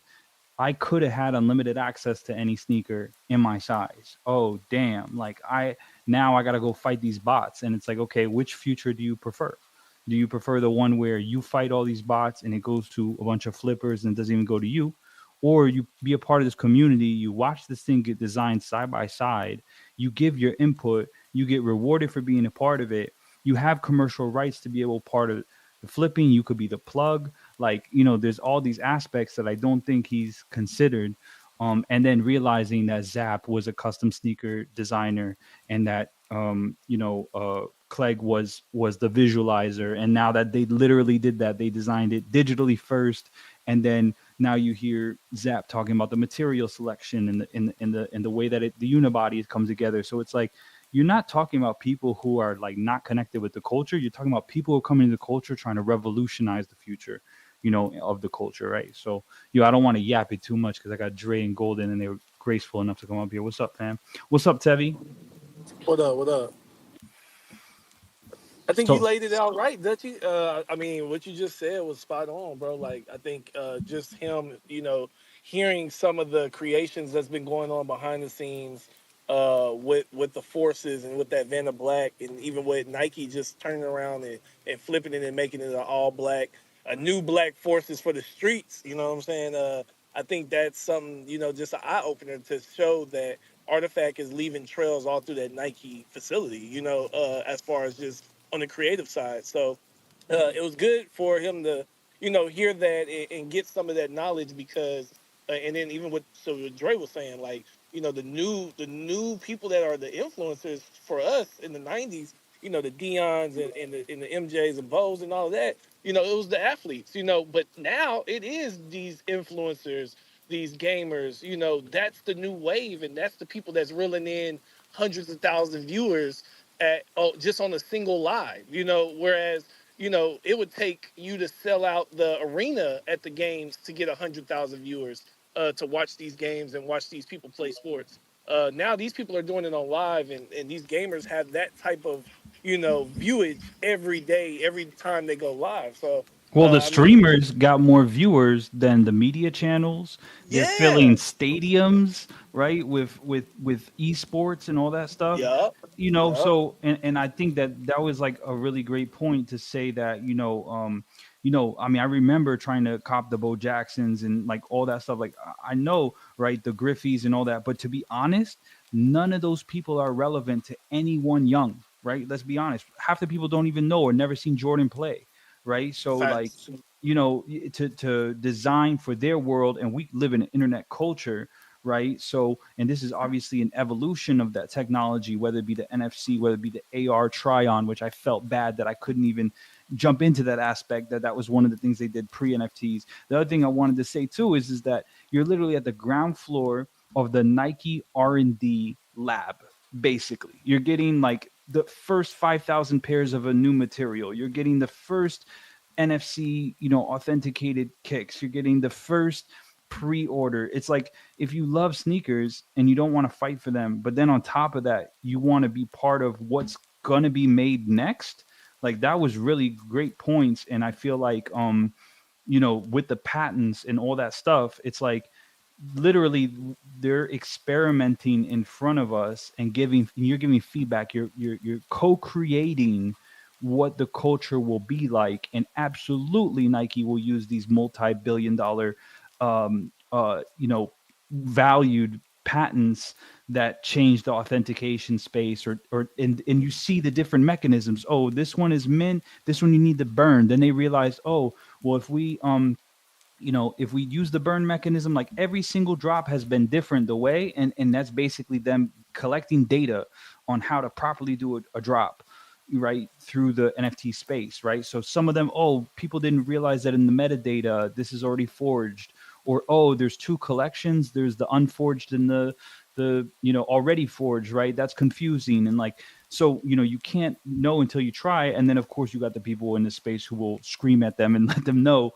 But I mean, otherwise, you try to tell Nike or Fragment or any kind of sneaker collab how they should do their shit, and you'll get a wall. So we are blessed in that kind of way, right? And then Dre to be able to co-design and like, or at least give feedback on materials and all that stuff, and to not be specifically like, I've got friends who are like designers at Nike. That's how y'all see me at the Nike HQ, and it's like, it's like, I'm not going to go and give feedback and they're actually going to change shit. Right. So, that's a blessing in itself. Right. So, and then forget the whole like Murakami aspect of thing, but that's a whole tangent in itself. What's up, Tebby? I pressed approve like 10 times. So, so I was not sleeping on it. It's Twitter and Elon that I'm blaming on this.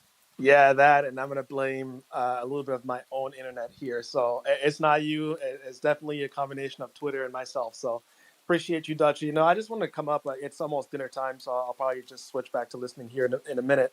But I wanted to come up and give you, Dre, Golden, your flowers. I think, honestly, like you guys, I jumped on late, but I did catch the second half of the space, and just kind of hitting on a lot of the good points about, a little bit of the past, where we're going, and putting it, I guess, also in terms that make sense to the audience, right? I know there's a lot of clones in there, but there's also just the average person, right, that don't really care about NFT, this, that, and the other. They just want the shoes, and now they're seeing the product. So I think it was good to hit on just the product itself, and then some of the benefits that come with the technology, but not making it all about the technology. So, yeah, just want to come up, give you guys your flowers. I think it was a good space. I'll have to go back and listen to the first half when the founders were there, and also, honestly, that was a power move, right? Oftentimes in Web3, we get so caught up in, oh, it's got to be, influence of this and space from that person, this and that. And it's like, no, they showed up for, call it quote unquote a regular guy that's like in the legacy space, knows about sneakers and that culture, and made an impact there ahead of the sneakers drop. Like that whole merging world is not just a catchphrase, right? Like, you're really doing it not just on the digital, the NFTs and the shoes, but also where they're showing up and where they're spending their time. And that was a great use of that time from a marketing and promotional standpoint. So I know they're not in here, but I know Fair is here. So, pass that on. I think that was well played.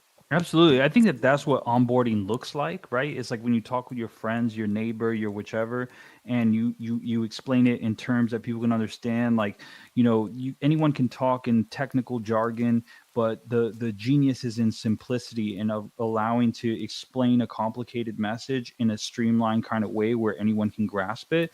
And the other thing too, as well, which I feel is really important, is we have to like we have to meet people where they're at, right? And where they're at is they're not understanding any of this stuff, right? So then when you focus on like a really important part for me in terms of explaining things, I've worked on democratizing technologies for a long time, is you don't want to talk about how something works before you explain why someone should care, right? You have to first connect with why I should give a fuck before you explain to me this complicated ass blockchain and verification and burning mechanism. No one gives a shit about none of those terms.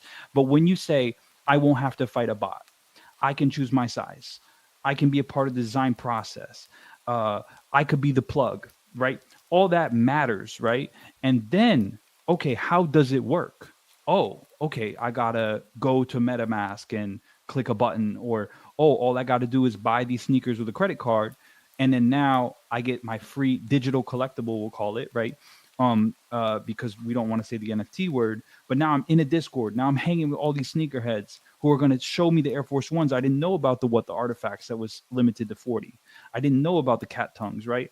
And then it's like, oh, well, why would I want to clone? Well, because that's the access pass. It's the membership to not fight bots, right? So the way that we came at them, instead of going, oh, you normies, like I know I like to joke. I personally say the word normie as well, but I would never say that to anyone's face. But the way that everybody kind of came in the room with grace from the founders for everyone, instead of trying to fight for to say either we were right or to say you don't understand, or haha, I got them and you don't, or good luck fighting the bots. Like there's many approaches, right?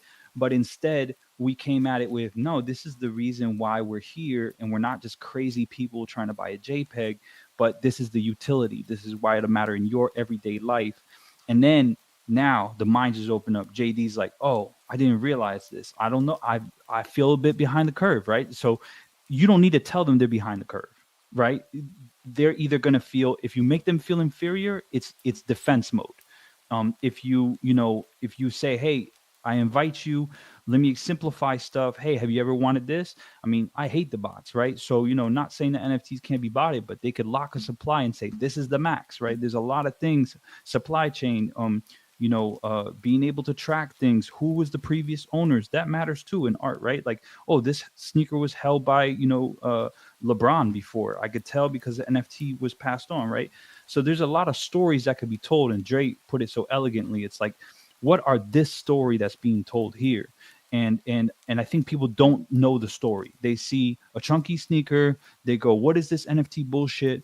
And so we could have, went in and wrecked them, but instead we spoke with like compassion and kindness and answered questions, and we could do that like as a community. I think like a lot of people forget this part about decentralized communities, is the fact that you do not need to wait on the brand to do anything for the brand, right? You have your ownership. You can jump on a space. You can talk to people. And if we did more of that, and I think it played well for the founders as well, that they showed up.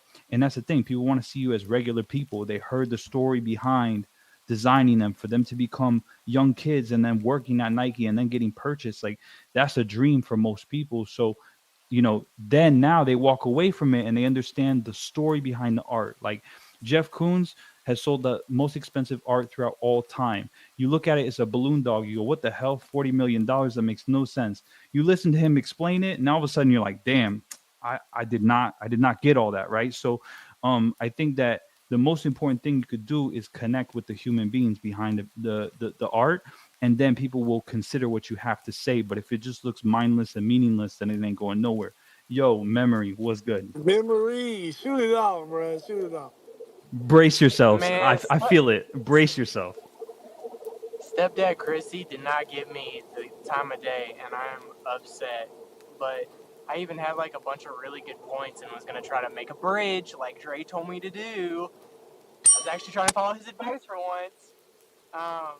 No, but I think the beauty of this shoe that needs to be communicated is like the fact that it's a platform, and people can go as deep as they want to go. It's like, if you look at this as just a hype shoe, yeah, you can have a hype shoe and that's it, and people will be happy with that and move forward with their lives. But there's also like the digital aspect of it too. So you got the Web3 nerds. They can get into the blockchain. They can get authentication. And then you've got the creators. Like if you're a 3D person, you get like the files, you can do stuff with that. If you're a 3D printing person, a artist, a designer, you can make like it's a platform for creation of items, and but then there's also the part that it kind of got touched on, but I feel like this could have been a really big selling point for hyping stuff in the future was the freaking patents.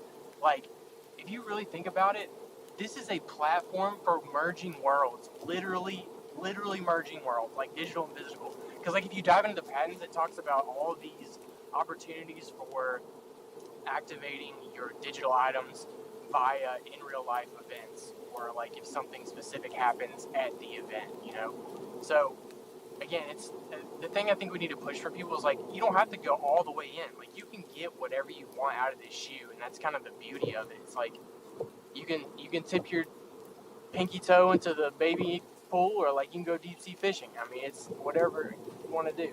Well, and let's be honest. He said the 1980s. He said that these sneakers, we just, the safe play is to do the silhouettes that we know. But how many different, colors do you want to see on the same silhouettes for forever and ever and ever, like the Sambas and the Jordans and all that stuff, right? So it's at least an attempt to change the look and the feel of these things, the materials, the mechanisms, the drops. Like there's a lot of boldness, right? And so a lot of these, drops that come out 10 times a week, they have a name, they're the hot dogs, the whatever the fuck they're called, right? But then they have no story behind it. And here you have a deep story that we could sit here and talk about all the different angles. And I think that the most important thing in art is to have a conversation piece. You may have something that like gives people a visceral reaction, which I think we've seen that too, which is anger and, not understanding or feeling inferior because they don't get it and that kind of thing. And then you have people who are passionate about it and they like love it. And that's what true art does, is it creates a conversation. And so I think that at the very least, whether you like them or dislike them, it's done a good job at doing that, right? Creating a conversation, striking interest, and getting people to talk about it. And so from an organic marketing standpoint, and to bridge into people who are outside of NFTs, which you can't say that there's a lot of projects have successfully done, we're piquing interest. And that is, you got to give props to the team on that the chess moves that's been made. I think I saw Tevi's hand up, or Pepe, or somebody's. Oh wait, Pepe's gonna speak. Oh, let me hold back. No, he's just gonna do Looney Tunes sounds. That's his voice, actually. Oh. No, I was gonna say. I think just to the point you just made, and that's kind of what I wanted to come up and say. It's that's exactly like what happened today and what will happen, on a go forward basis, is really truly about starting that conversation, and really that's really all this is, right? Like we went from not being in the conversation, being in this, small glass jar, and just talking to ourselves essentially for the past couple of years. And a lot of people are, frankly, don't care about the background story, or none of that stuff. But a lot of people tomorrow are going to see them for the first time, either because it's on the app or because their friends are going to say, "Oh, I got the W," or they didn't hit, right? And it's like, oh, this, that, and the other. But the conversation starts, which then the people who are interested, intrigued, curious, then will want to go. Will be asking questions. They will, they'll come out this way and go deeper. But it's.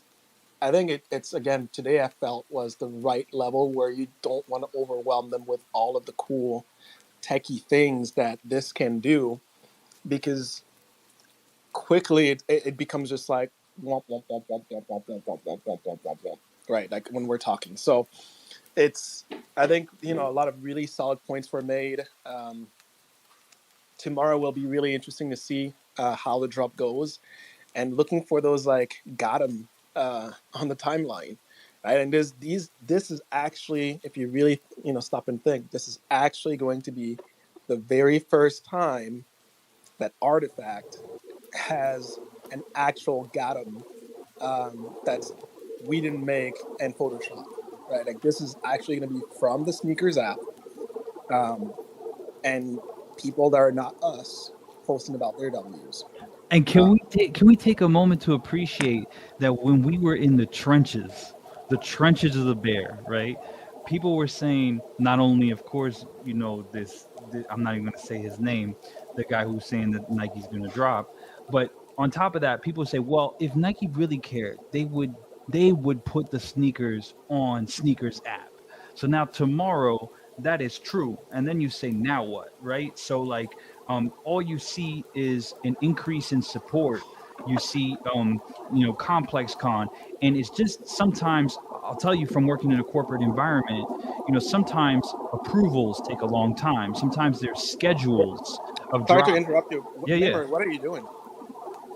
for real. Like you're hot. Are you like You're like in a fish tank right now, bro. like what is happening over there? I think You gotta mute his mic, man. You're a host. You gotta mute his He mic. got bubbles flying up and shit. Bulbasaur over there. there we go.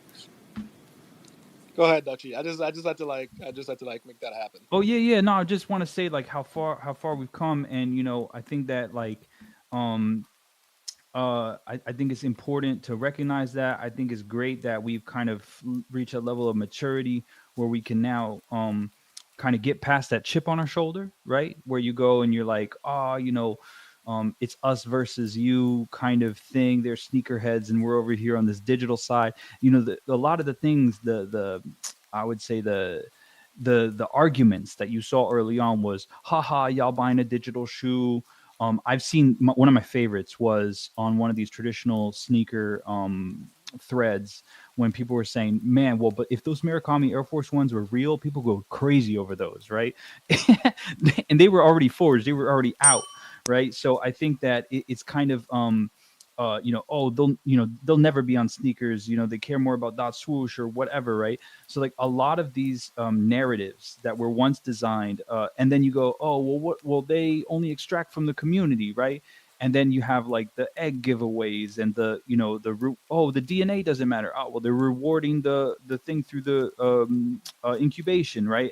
And active community members, and like, so it's a lot of the things are old narratives that are no longer relevant. And so I think that those of us who are still here kind of have endured that. And it's nice to be able to also speak with the whole goal, right? Everyone was like, we're building the next Disney. And that's always like the narrative in Web3 is like this brand is going to break into the mainstream and that kind of thing. But what happened today is a very small example of what's going to continue to come. And if you leave your doors open to say, yeah, you can come and ask me. Now the people who had mentioned that, like, what's his name? Kane, right? Who's out there kind of pushing on TikTok, pushing on Instagram. Now people are going to DM him when they sell out in 1 second. And they're going to go, hey, bro, I know you've been talking about this shit for like 8 months or whatever. Like, how can I get in on the next one? And I think the other thing I wanted to say to the team, even though I'm not sure if they're all here, but to say is that I think it's super important. And as a community, sometimes we shoot ourselves in the foot because, the metadata shouldn't be changed for LeBron. So now LeBron doesn't have a clone PFP and like that kind of stuff. I feel like as a community, we should support the idea that if people are going to mint this void and get an NFT, it should give them access to the holder Discord so we can continue to have the conversation and educate them on the Murakami stuff and like, how can I get in on the next drop and what is a monolith, and all that can only happen if we support that idea. So I think that that's the next important thing. People are now minting this thing, fine. It gives them authentication, fine. But this is what we talk about, is onboarding somebody who's never had an NFT. Now they get this free one. Maybe it's gasless linking, which is another patent and another thing that was recently supported in the midst of, Nike's going to take them away. Meanwhile, Nike's fronting the gas money so people can authenticate, right? It's ass backwards. So I think that it's something that is an important moment, and I think it's going to sell out in a millisecond. Like, there's no fucking question. It has nothing to do with being biased. It has to do with 1,000 supply. I can't even think of a sneakers drop on Sneakers app that had 1,000 supply. I mean, the Futuras were like 30,000, and people were like, "Whoa, that's so limited." So y'all know better. Anyways, we got Nerdy Lady who requested to speak, so I definitely want to give her a moment to speak. Hey, Welcome. I appreciate it. I hope you're doing okay. How have you been? I was going to ask a couple of things, but before then, I just want to add some more that the narrative that you gave earlier. To me, like people who have never collected art or antiques before, like often young and wealthy people in the NFT ecosystem. I guess compared to NFTs, they with the sneaker collections. I do remember this in the early 21st, people were talking about it is like sneaker collections, let's get some NFTs, I do remember all those things. So I love the designs, by the way, and I don't think it's available in my country, but I will check out when I go to London. I don't think there are like special designs for women also. But they're actually. I mean, all of these come in a size range for women, and actually, a lot of there's some Ah, team members who have them in like a progressive. size 5, size 6. So we've seen and all of the from what I've seen, that's the same from even the previous sneakers that have came out, and even the clothing. They've done like a unisex approach to it. So I don't think it's. Ah, And then also, if you look around in this audience, you'll see these PFPs that are done by Takashi Murakami, and they have female and male characters. So it's very much integrated and diverse from skin tones to gender to even gender neutral. In fact, there's things that in the collection mm-hmm. these have 3D avatars, and now they're going to redo the entire collection, and all the whole 20,000 characters will have a masculine and feminine 3D model. So even if you find one that you really like, then you can kind of select the one that is the masculine or feminine version of it. So I don't think it's a men only kind of thing. The shoe size range always goes down to very, very small for the ladies as well. I don't think you'll find them in London because they're kind of like a private drop, but I think eBay and StockX are probably great places to check. And then also in the Discord, if you're a holder of any of the NFTs, it doesn't necessarily have to be a clone. That's sort of like the golden membership, to say the least. You can jump in there, and there's a trading room where people sell sort of, hey, I'm looking for this in this size, and you can kind of get them after the fact as well. But yeah, it's a really cool thing to see Nike supporting linking to NFTs and Okay. all that stuff. So thanks so much. I appreciate it for the old reply you had. And also, it looks amazing, but also I do have different question. It is the real one. So is it because of the theme in the artifact? I don't know. I had chance before listening Chris and others' visions as well. It's great to see at least still you are doing something and it is diverse. So it means now we have improvement in the NFT space within this collection also, from the diversion point. But also, why hasn't Artifact never collaborated with any art galleries in last 4 years? I'm wondering, because Artifact team is the most, to me, I know you have like great 3D artists, most talented people in Artifact. It is kind of like star in the NFT space, right? Ooh, And if something comes from the Artifact, we know it is the standard for the ecosystem. And then why Artifact never had collaboration with the big art galleries? I have a great answer for you. In fact, they actually have the Gagosian. I'm sorry, I may be butchering that. Yeah, those, yeah. They did an entire, like, there was clone the artifact clones were all around the wall. They had physical statues that were like life size. There's also been Takashi Murakami at the Asian Art Museum of San Francisco.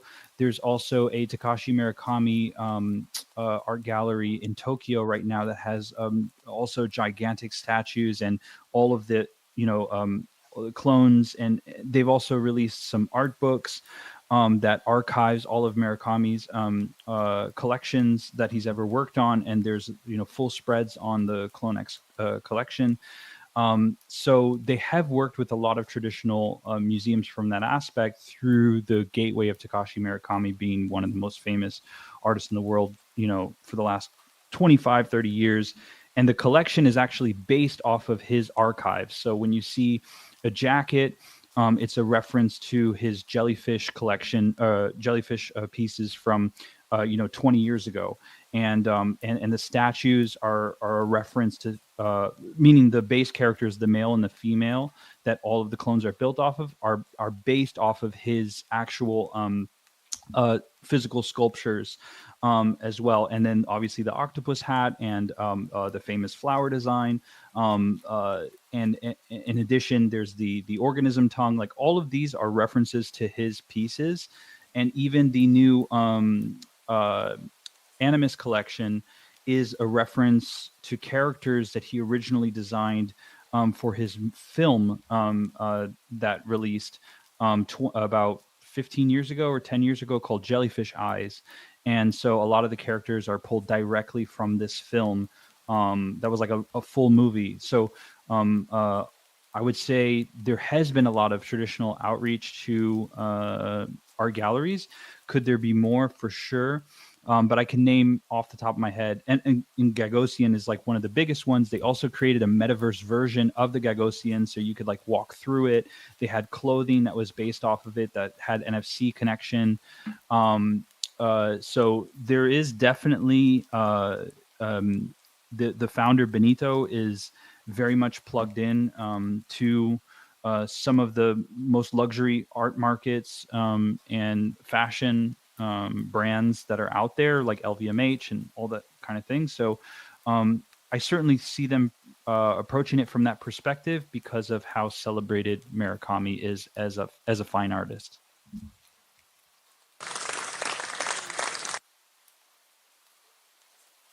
I appreciate for this long answer. I wasn't expecting this much, and I'm surprised that I missed the Gagosian collection. Oh, so I'm gonna check it out. Oh, the photos. Feel free to, if you Google search it, it's actually quite beautiful. I believe they had all of the clones hand painted on canvas, wrapped around the rooms. They had the clone statues, the original base characters casted in like a silver mold, which then they recently released with another street. A collectibles company that's fine art collectibles called ARR, which is called All Rights Reserved.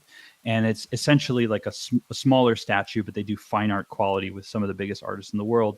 And you could basically buy a CloneX statue, but that was in the pose and design of the actual full scale statues that are like very, very large, that are put in museums around the world. So definitely, if you put Artifact Gagosian, actually, there's a wonderful interview on YouTube, I believe, with the Gagosian and Takashi Murakami. It's like about an hour long. They talk about how Takashi reached out to the Artifact team and to ask what they were working on and that they were interested in working together.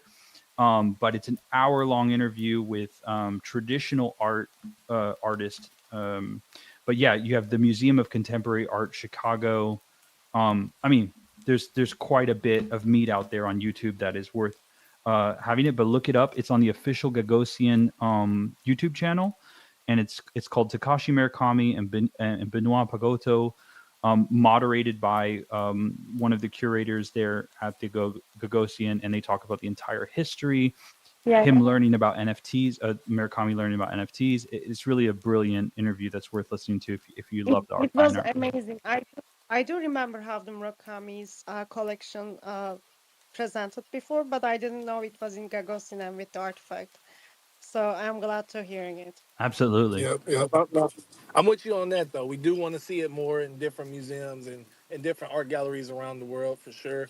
Especially with this, it's coming off as a piece of history, even for Nike. One of the first things that's going to have a digital collectible through its sneakers app, outside of, Dot Swoosh did his thing, but it wasn't nothing on chain, kind of matching those silhouettes. So I think this is a nice step into the historic part of what Nike is doing in the Web3 field as well. And like you said, I do believe that art galleries do need to pick up on this, kind of more so down the road. I got a little anecdote that I wanted to talk about in a previous bad take, and I never made it because I'm in Europe now. But the parallel in between the story of Virgil Abloh and the Artifact team, I think it's really interesting how when the silhouettes were brought to light, like the Air Jordan 1s by Virgil, who's like traditionally a fine artist and an architect by trade, the hype beast completely destroyed, like in terms of commenting. They basically said these are horrible. You know, what did they do? You know, they did an abomination to a classic silhouette. Kind of similar narratives, right? And then it went on to become the most successful Nike collaboration throughout history. Michael Jordan himself requested it, and Virgil used to send back when he was previous to Off-White and before he was the creative director for Louis Vuitton. He was sending when he was what's the name of this collection? Save me, bro. Ben Trill, and what's the other one? Pyrex. The second collection. Pyrex, there you go. So during that time, even prior to that, he was cold like shilling to Nike designs. He would send designs, and they would, you know, basically say you can't solicit things, like Nike doesn't accept, you know, kind of outside designs and all that kind of stuff. And then similarly, the Artifact team would create roadmaps, you know, imaginary roadmaps, and try to contact Nike and those kinds of things. So, and then Virgil goes on to make the 10, right? Which you know, at first was misunderstood, clunky, you know, these kinds of things, a bit avant-garde. And then now they're highly coveted. And then I remember us arguing about the colorways and how it's like, it's the OG. There should only be one of them. It should only be one colorway. They screwed us, blah, blah, blah, blah. And really, you know, the 10 was 10 silhouettes, 10 different colors, that doesn't take away from the Air Jordan 1, right? The fact that they went through all these different silhouettes. So it was this similar parallel. They had different supplies. They even did certain drops in which Virgil, you needed to be on an augmented reality app in order to get qualified, whitelisted basically, or allow listed for this specific drop. But then what goes on to happen is not only does he become one of the most prolific designers ever, I'm going to tie it back to fine art in just 1 second. He goes on to make over 100 silhouettes for Nike that we never saw. Okay. And that collection is a touring art. It's a curated, the widow, or not the widow, a family member or something like that of Virgil has the original samples, and they have all 100 pieces which go to fine art galleries, and they display the entire series that he designed, right? And so it all leads back to the Genesis, right? The AJ1. But I just think it's so interesting, the parallel of how, like, you're this young designer, you're trying to reach out to your idol, then you end up, you know, being able to work with them, and then people hate on it. But then all of a sudden it becomes demanded, and you try something new that people don't want you to follow the sort of regular trend. And then they're like, don't make more supply, you know, don't make more of them. And that's messed up. And then now this 90 pieces that he designed that never saw the light of day, you know, now is considered, you know, gallery level work, in terms of how innovative it was. And we've even seen Nike the Artifact sneakers there's a touring gallery as well, which is like the series of innovation from Nike, and Artifact is a part of that. The sneakers are part of that exhibition inside of fine art galleries. You can also look that up as well.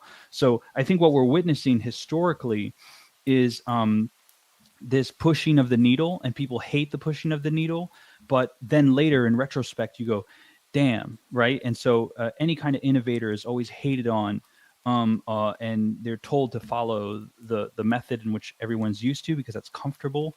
But then when somebody breaks the mold, now all of a sudden, maybe after they pass, I don't want to say that, but 2020 or 2020 hindsight, right? So it's uncomfortable to push things in a different direction, and it's easy to slap different colors, on the toe and call it a collab and a logo slap, right? But here you're pushing the tech, the silhouette, the lacing technology, the drop mechanism, the currency, the authentication. I mean, there's a lot of levels of pushing in a lot of directions. And so, and then trying to push it from a marketing perspective to where all the collectors are and work with the best collectible brands and luxury brands. So it's like, and Takashi Murakami is one of the, the greatest, let's call it modern pop art artists that there is, right? So the selection, Web3 people say, I don't understand why they're collaborating with Rimwoa or Murakami or whatever. But if you're a part of the culture, you understand ARR is cause, and that's another street artist. And like, these are actually really refined decisions that you got to be a part of culture to like get why it matters. My bad for the rant.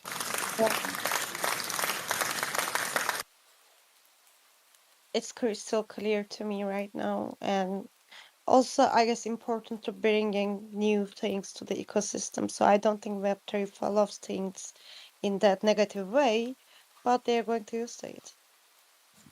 Also, it is a special product still. We are in the digital transformation era, and we have niche in here with the NFTs. So, of course, it's going to be with there will be companies and brands who they are going to lead these innovations so it can expand with this way. So they are actually getting benefit from it, but maybe they are not aware that much because we don't have Web3 literacy yet. Also, I realized that Artifact don't have Medium, or I don't know, maybe it would be great putting article there about even this collection so people can understand and generate ideas and develop maybe their even actions in the Web3 system. But I don't think anyone is reading right now online. Well, I Even agree. I agree with you, and I think that that's what I want to say to like the community and others. Like, we can wait for Artifact or any type of executives or whoever to try to write this story, but history is told by many different point of views. And me myself, I try to articulate a lot of the history as much as I can, and I could do more. Like, we can always do more, right? But I think that if people feel passionately, like I know people have created like Wikipedias and articles in the community that break down certain drop mechanisms or where the, how did it come to be to, how do the DNAs work and how does everything work? So I think everyone can play a role in that communication. And I think it's even more important than ever to tell those stories of what has happened, because it's easy for old narratives to run and they go, well, those guys over there, they're idiots and I'm just going to ignore their story. But when you really like drill down into the patents and the drops and, the kind of benefits that people say there was no benefits of being part of clones or those kinds of things, you can battle that narrative with, with facts and details and link to tweets and all that kind of stuff. And so you don't need to wait on in decentralized communities. You don't need to wait on the brand to do anything. You don't need to say when. I fucking hate when. When is you and your homies. Like if you guys know about me, I got together with a couple clones and we built an app for the community so they can customize their clones. We didn't ask for $1. We didn't ask for permission. And we made it work for everybody so people can have a lot of fun with it, right? And so it's my pleasure to do that. And we were like, inventory is coming, win. But you know what? What can we do right now, right? What's attainable? And so that's the part of buying into a decentralized brand. You own this IP, you're a part of this community. If not, you want a traditional brand, go to the investor meetings that come up every quarter, get a Nike stock and then just like scream when on Twitter. But the whole point here is that you like look at the punks, like the crypto punks, the Bored Apes, like they build for their IP like crazy. I want to see more clones building with their IP, like build a business with it, like build a technology with it. And so that's why I love that they're like giving people different outlets, whether you become the sneaker plug, like, how hard it is to get a wholesale order of sneakers to be able to give it to your friends for even a markup. Like they're literally giving that to you. Or, the way that Ali is able to create 3D renders for other clones, like he was able to build his creative studio through that medium. Now we have them empowering 3D modelers for the mods. If somebody's going to come up with something crazy and we're going to buy it because we're fans of clones, and it's an automatic demographic that you get to tap into, but also the fact that it's like, there's so much entrepreneurial opportunities. And so outside of the floor price, like that's also what matters. And you're basically working with Nike IP, Nike, patents and everything. Like there's a huge opportunity that is just different. It's not going to be an airdrop of some meme coin. There's something else here and it requires some creativity. And if you're not creative, then get together with some of the best creative minds and build together. Like I worked with some engineers. I worked with non-creatives to build the clone studio. It wasn't just a bunch of artists. So it's ridiculous if you think that you can co-fund an idea. If you're a marketing guy, whoever you are, like, get together and build the thing you want to see and stop screaming when. Like, it's so irritating to me when people are like trying to follow the roadmap or whatever. It's like, dude, apes are out there building lunch trucks and candles and toys that are in Target. Like, we could be doing the exact same thing, but yet instead where it's like, when does this ship and when does that, like, what's the roadmap? Like, it's just so annoying. Like, if you want to, build the world that you want to see, like, be a part of that co-creation and team up with the dopest people in the space. Like, honestly, the talent is insane. Like, there's people doing, the guy who won the Murakami pill, one of them was doing robotics on the shoes. Like, that's the kind of people we have in this community. It's true, Yeah. but I guess. I just wanted to say the article should read Artifact Tackles $1 billion fake industry. And then we have a Bobby Boucher, water boy, tackling somebody. But Memory's hand is about to fall off, bro. We gotta chunk it over to him, bro. This has been Memory, going what's for going on? half hour. Memory forgot what he was going to say. The memory's gone. Wow. Actually, you're not wrong, though. I think you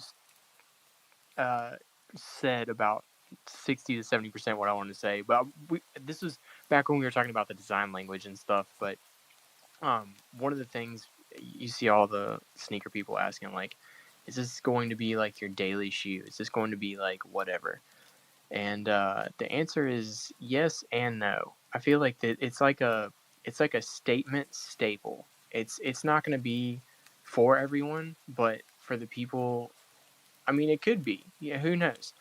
But I think it goes back to the overall theme of what we're seeing with the generation that's coming up, as well as all of the hype and design that we're seeing from companies like Mischief. And I know Dre loves the Big Red Boots so much, and especially when I talk about them every time. But it's that was kind of like the canary in the coal mine for the movement of subversive shoes.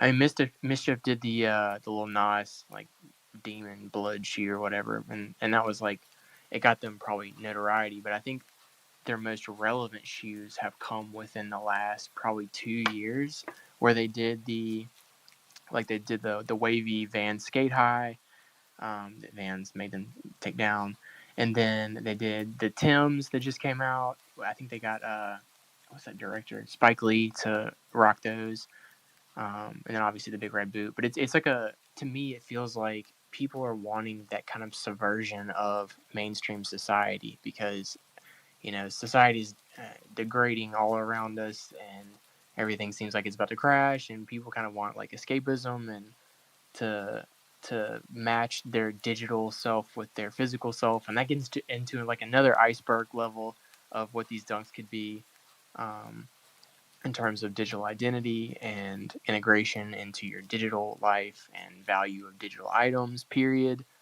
But the whole subversion thing, the whole making a statement, with like the design of the shoe, I mean, this really is a disruption of the shoe. I mean, this is the first time that the Dunk has been redesigned since the inception of the Dunk. So, I mean, this is a historic moment in terms of, even if Artifact wasn't even involved. I mean, this is the changing of a classic silhouette from like a decades old silhouette. I mean, plus you got all the tech, plus you got all the everything else going on. But I think that you got it. I totally agree with what you're saying, because here's the thing is, like, I think people don't realize as well, like, I mean, they've come a long way in terms of the way that they take care for their brand. So like the thing that we see now with Travis Scott flipping the Nike check, prior that would have been completely against, the brand guidelines, to distort or change the swoosh in any kind of way. And so Dennis Rodman did that, actually. He had an unofficial shoe with Nike. They refused to put his name on there. He was the first one to have the reverse swoosh on there, and it was on the inside of the shoe. There's a Complex Sneakers episode with him. Sick. I did not know that. He goes into the details of that shoe. Just fun fact. Yeah, and I think that, like, in terms of wearability, like, I said something when I was on Chrissy's space, or Unk, whatever we want to call him, about is it an everyday kind of shoe? And I said the word tech, and I realized that what I meant was tech wear. Okay, so what I mean is I really love tech where like the windbreakers and the zippers and the kind of like technical wear was the actual term. It has nothing to do with technology. It's a genre of streetwear. And so for me, the dunks is technical wear, and like you can look at the way that some of the founders dress, they're into streetwear in that kind of way, right? So I like asymmetrical like cuts and kind of the windbreaker material and the kind of like black on black with the mats on the shiny and all that kind of stuff. So for me, it hits on that technical level. And generally, when I look at a sneaker, I'm like, I like when something slightly stands out, like meaning like I don't want the run of the mill, or whether that be pants or hat. Like I like um a lot of the technical wear that it's got straps or it's got buckles or it's got something to it that stands out. And so for me, it does feel like something I would probably buy because, there's a lot of like brands that, the swoosh will be slightly off the Air Force One, or it's backwards, or there's something that catches the eye that's interesting. That to me is worth the purchase price. Where if it's just like, oh, these are all white, this is the same one that I saw 100 times. Like that's what I love about the Virgil Air Jordan 1s, because it's like he deconstructed them. I love deconstructed looks. So for me, like it is a everyday kind of wear thing. Maybe if I can get my hands on the other colorways, I'll probably rock those too. Probably it's going to be a void thing for me just because of how people are going to diamond hand these things. But yeah, I also see Kang the Conqueror, and he got up here, so I want to give him a chance to speak as well. And then Dre Millie, because he came back up. Hey, how's it going? Can you guys hear me okay? You sound great, like a podcast. So there were some things that you mentioned earlier, and I really wanted to bring those back to light because they're really great things as to why people should really be strongly considering being a part of Artifact. So I was making some notes along the way. First and foremost, when it comes to someone mentioned like fake shoes in the industry, that's been a huge problem with fraudulent shoes. And now we have a company that is, that has a definite way of verifying that a shoe is authentic. And I don't think people realize how big that is.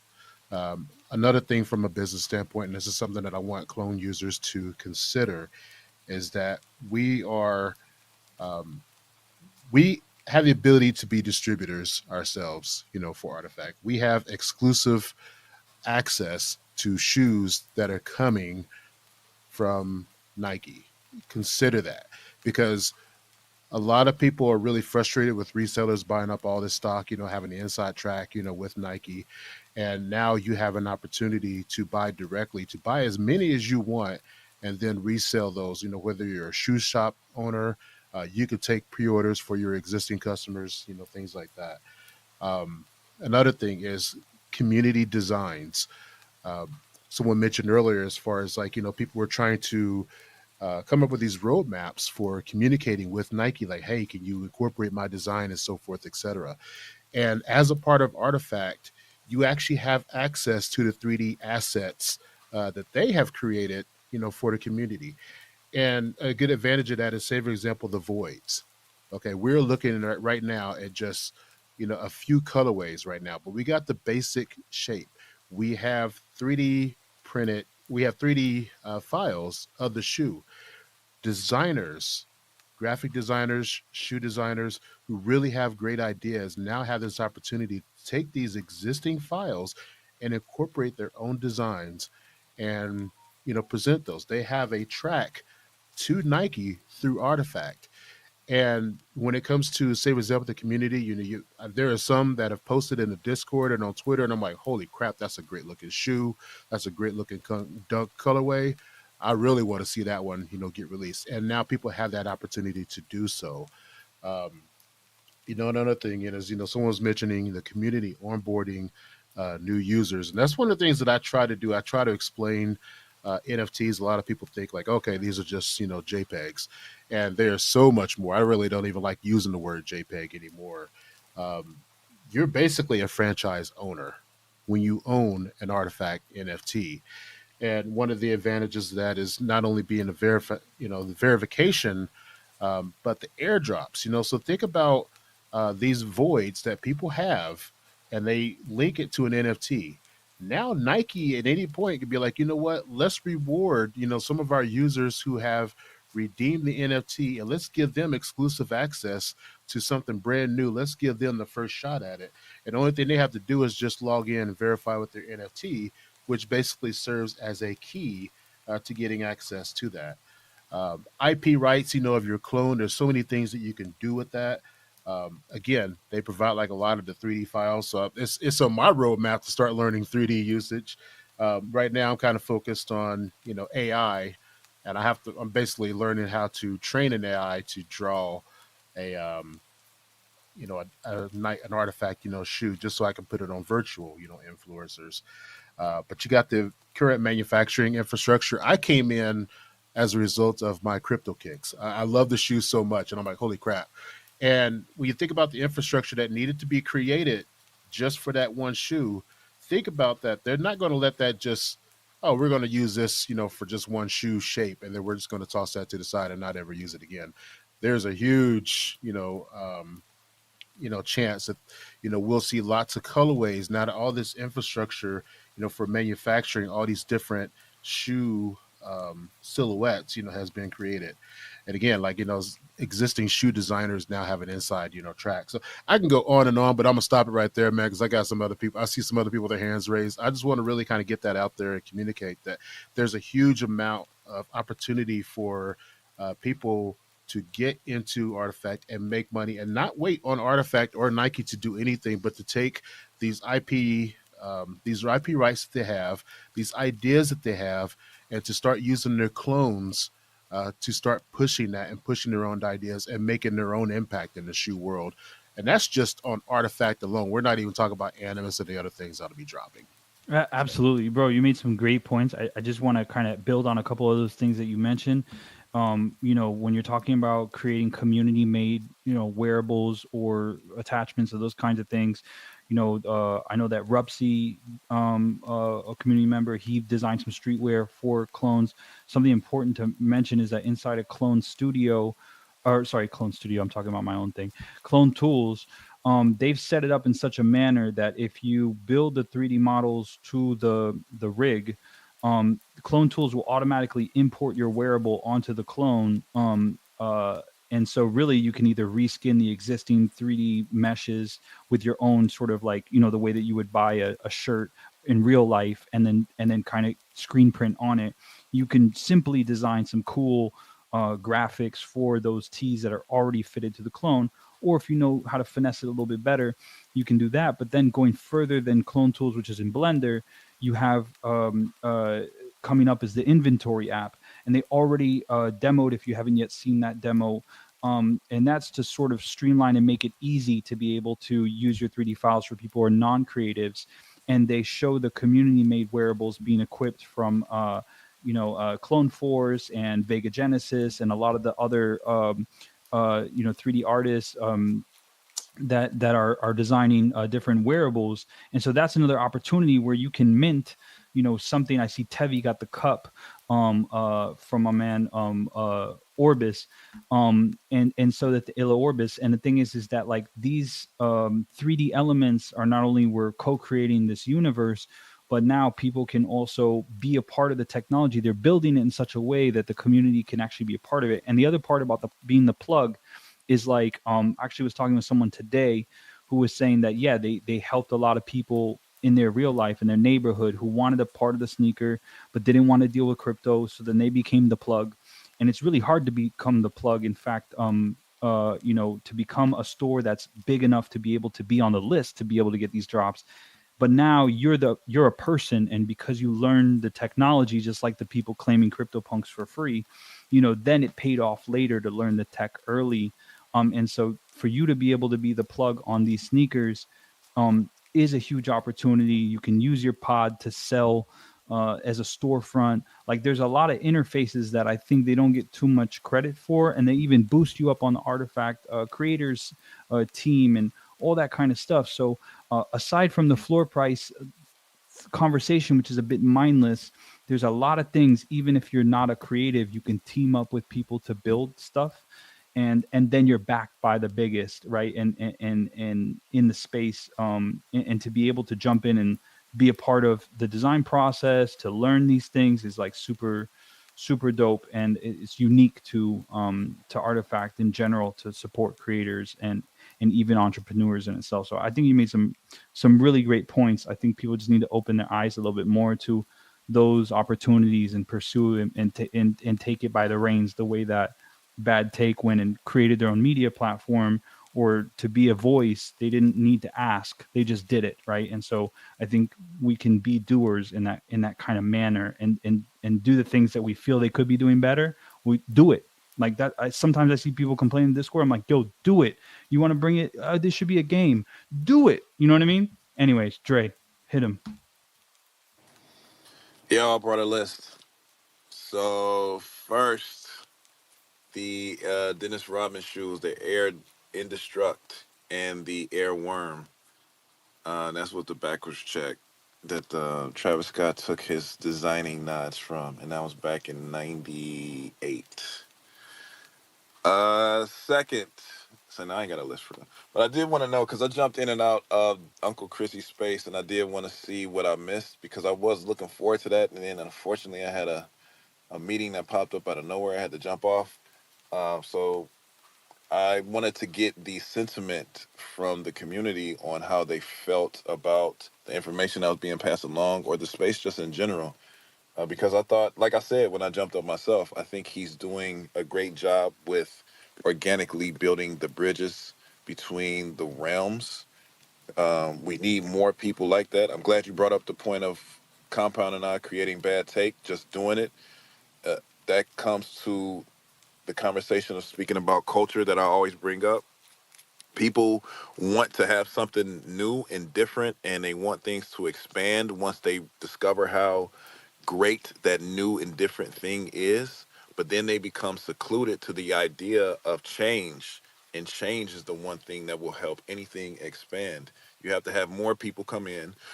You have to have more open-mindedness, more communication, more understanding, and people who are there who have established residency in that cool new thing initially have to be patient enough for those to catch up to them and be a part of that journey as well. Everybody has a different time speed for that to happen in a different duration. We can't make these people understand exactly where we are and what we understand because we've been here for years already. So with that being said, what's the general consensus? How was it? Did it reach the levels that we thought it could reach as far as the expansion and understanding? Memory, you want to hit this? Can't hit this, Marine. It's not free. Pause.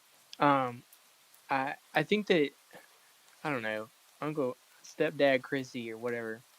I don't know how I feel about him, but the guy that came up that had like two letters, if it was like TC or JD or something, JD. he got me JD. Yeah, he got me really fired up. Like his desire to learn more, but at least admit that he didn't currently know, but wanted to know.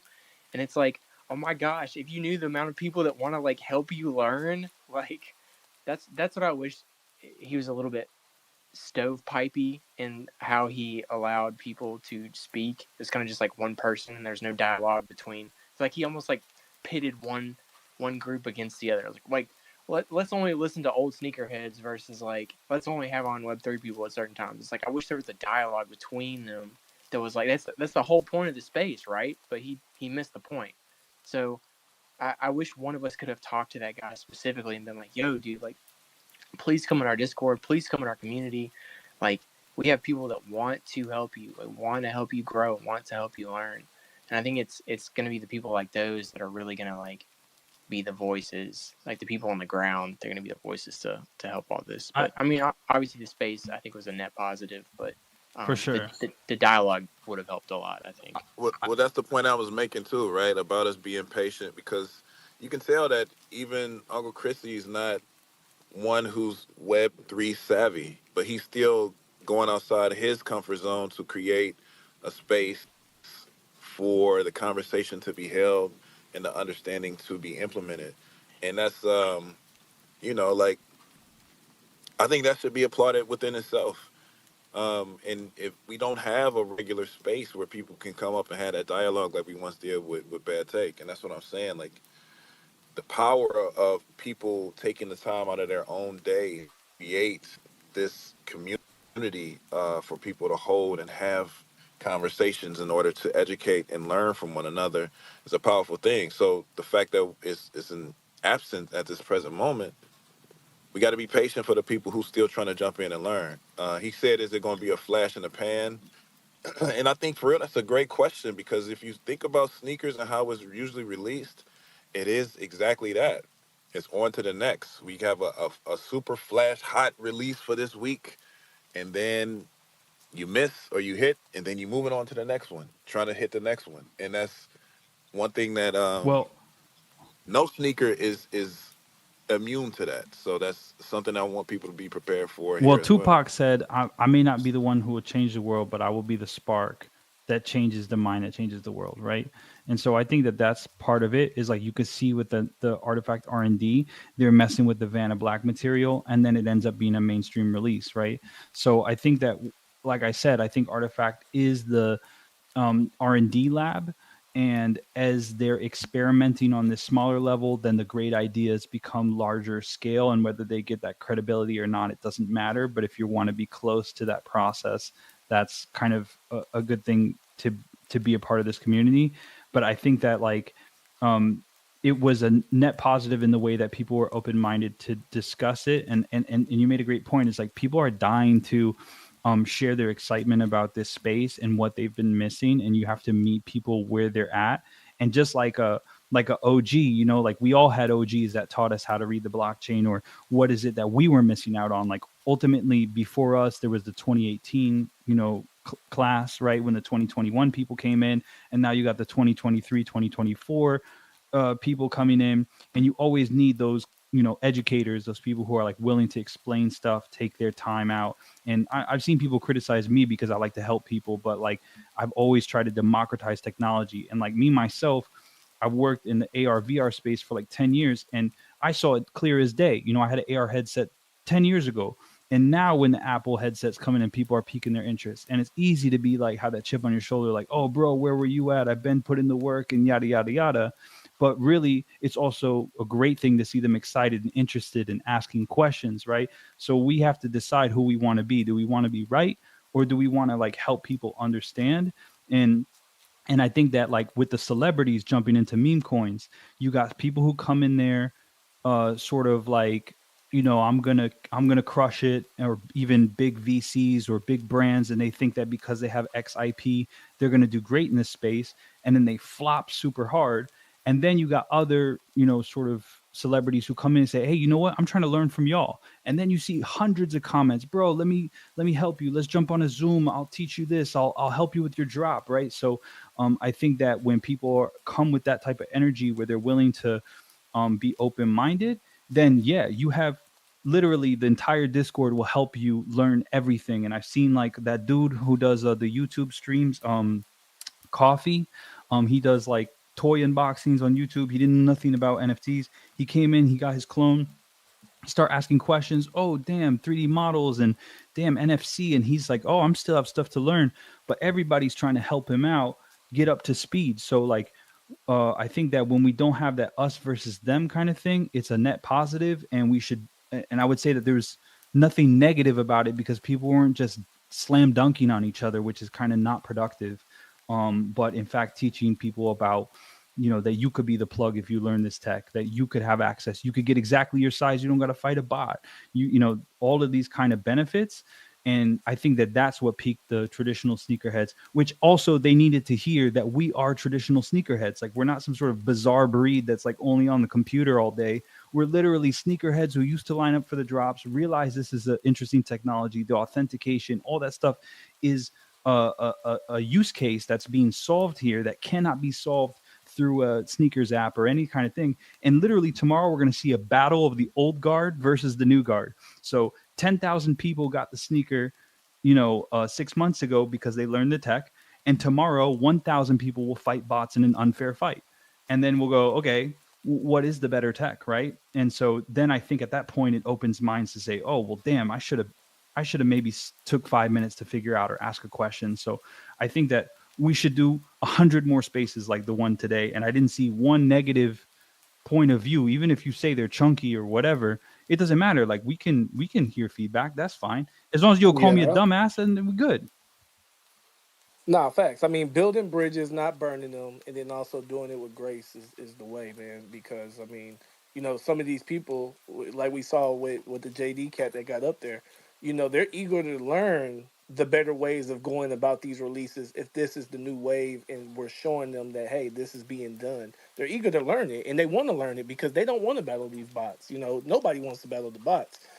So I think it's just building bridges, don't burn them, and also just implementing all of the feedback and with grace, just giving game with grace, bro. Like, I mean, that's where we're at with it. It's not a us versus them thing. It's a what we're doing together as a whole, and being a part of this historical, transition in the sneaker game, and just being here, being early, and for the people that are a part of the community, share the info, share it, and don't make somebody feel less than for not knowing. Share it, and then also show them the way, and then from there, these numbers might go up a little bit on the next forges and stuff like that, but that's okay. Because we'll still be the ones that's exclusive, along with certain people that's holding certain NFTs from the collection. So Well, build the bridges, don't burn them, there's only and build with 20,000 them. clones though, right? And so there's Exactly. So you still gonna be some exclusive going on. Don't get me wrong, but we have room to grow, and with these type of releases that we're seeing, and now back in the day the chatter was, oh man, we're not getting no help from sneakers, or no help from Nike on the releases. Now we're seeing that connection and the connect of those dots of that early chatter, and it's now coming into fruition. Now that we see it, and now that people are seeing it, now the mainstream will see it. This is just one step closer to the future and what they're building out at Artifacts. So I mean, we're here. If the golden pass to sneakers is a clone and there's only 20,000 of them, and then there's 30,000 Futura dunks, you could do the math right there. There's only so many passes. So regardless of, I mean, 20,000 is, if you think about in terms of virality, in terms of, billions of views on TikTok, a lot of these, even apps that have millions or billions of users, in relation to that scale, 20,000 is so small to find 20,000 diehard fans. So yes, it's early, but I think that like as this reaches the hands of designers who don't want to let it go because they're doing cool stuff with their clone, or people who are using it as the plug, like all these different use cases give a reason to hodl, right? And so if they're not going to let it go, then there's a scarcity added to the already 20,000 supply. So I think that by us being able to, like, more people finding out about the benefits of this, and I think Animus is an extension to that. I'm sure there will be specific benefits or sneaker access to from that, which I think is, but still, even that is 20,000 plus 20,000, 40,000, so small in terms of social media or anything like that. It's a very small club.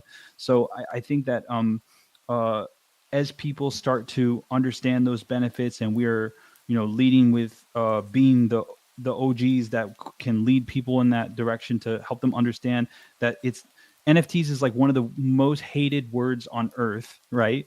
And I think today they saw humanity, the humanity behind the JPEG. It's not a bunch of idiots buying cartoons and then thinking they own it, and then like messing with a currency that has no value. And like, it's just like, we're just, mindless people doing stupid stuff.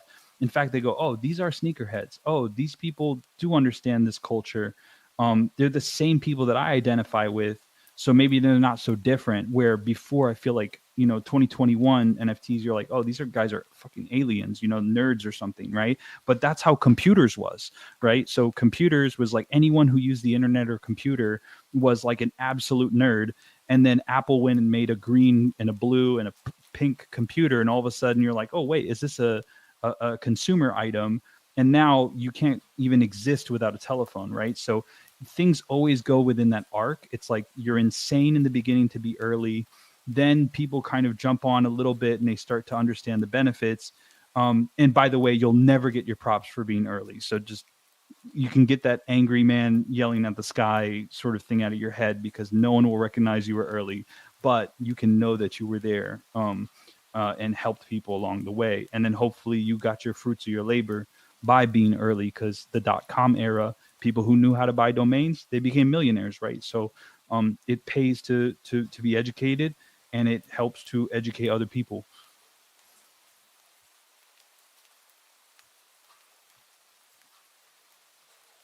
Crickets.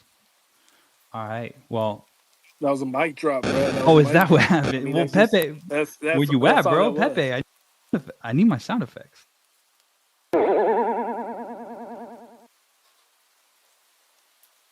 But yeah, man, I think it's super dope that we're going to have this drop tomorrow, and no matter how it goes down, I mean, I don't see a world where it will not sell out, to be honest. 1,000 supply is just insane. There'll be bots. So for sure to happen. I think what's great too is that then after that, what's the next move? Damn, I caught a L. I go to StockX. I search up the word artifact, whatever that means, or RTFKT, like people like to say. And then they'll go, oh, damn, there's dunks. Oh, there's these self-lacing sneakers. Oh, there's all these like different drops. And now you're like, okay, what's the supply on these things? Oh, 50 of these dunks. Damn, 40 of these Air Force Ones. Like 3,000 Mirakamis. Like that's micro small in the sneaker space, right? So once people go, damn, this 1,000 drop on Sneakers app that I thought if I catch a dub is like sick. And even if you think it's like, okay, there's 11,000 supply, it's still very small. But then you realize that there's like Air Force Ones and dunks that have been created that have like 100, 300 supply. That's insane for the space. So I think it'd have that natural, like organic marketing. You're like, damn, I hit the dub, or maybe I caught an L on the void, but actually the CloneX pair is 3 or 4 times more rare. Now all of a sudden they're going to start to like look more into what it is and why is it that there was never a credit card sale for that? What do I got to do, right, to be a part of that? So, and then the people who will scan their shoe, and then all of a sudden they have this digital thing, and then all of a sudden they go, hey, if you did buy the last drop, all you got to do is sign in with your sneaker, and you're automatically gonna get a dub on the next sneaker. I mean, that's a beautiful use case that I think a lot of people want to be rewarded for being a part of that. So, I mean, I think they're doing everything pretty smart. And then they're going to take away the gas fee. So now it's going to be free to link. I mean, because Nike's going to front the gas money, so people don't even need to get the crypto in order to be a part of that. So yeah, there's some insane onboarding about to go on. And I think that they're doing things very intelligently through Hypebeast and kind of the places in which probably the founders always wanted to be. They're like living out their dreams to be on Hypebeast. And, if you've looked up some of the custom sneakers that Zap did way before NFTs, when he was like stitching material on there, like imagine being those guys right now, where you're like, damn, I used to imagine how Nikes could look. Then I get purchased by Nike. Now I'm leading the innovation cycle for Nike. And now sneakerheads are either hating or loving what I'm doing, but that's like a part of being an artist, right? Is you put yourself in the public forum and people criticize you, right? So what a dream, man, to be able to do that from a Blender file. And now they're like, people are walking around in them, you know what I mean? And trying to catch this dub. So yeah, man, I guess we'll see how it goes. I know how it's going to go, though. I know how it's going to go. It's going to be half a second. I've seen bots sweep out every size and color of a Supreme drop in half a second. It's going to be one of those. 1,000 people. I don't know how many users use Sneakers app, but it's a lot. And it's way more than 1,000. And if people don't scoop it up, our community is going to scoop it up because we're all FOMOing for it too. So it's not even about whether they like it or not. Anything that gets paper handed, I need a second pair. I need a third pair.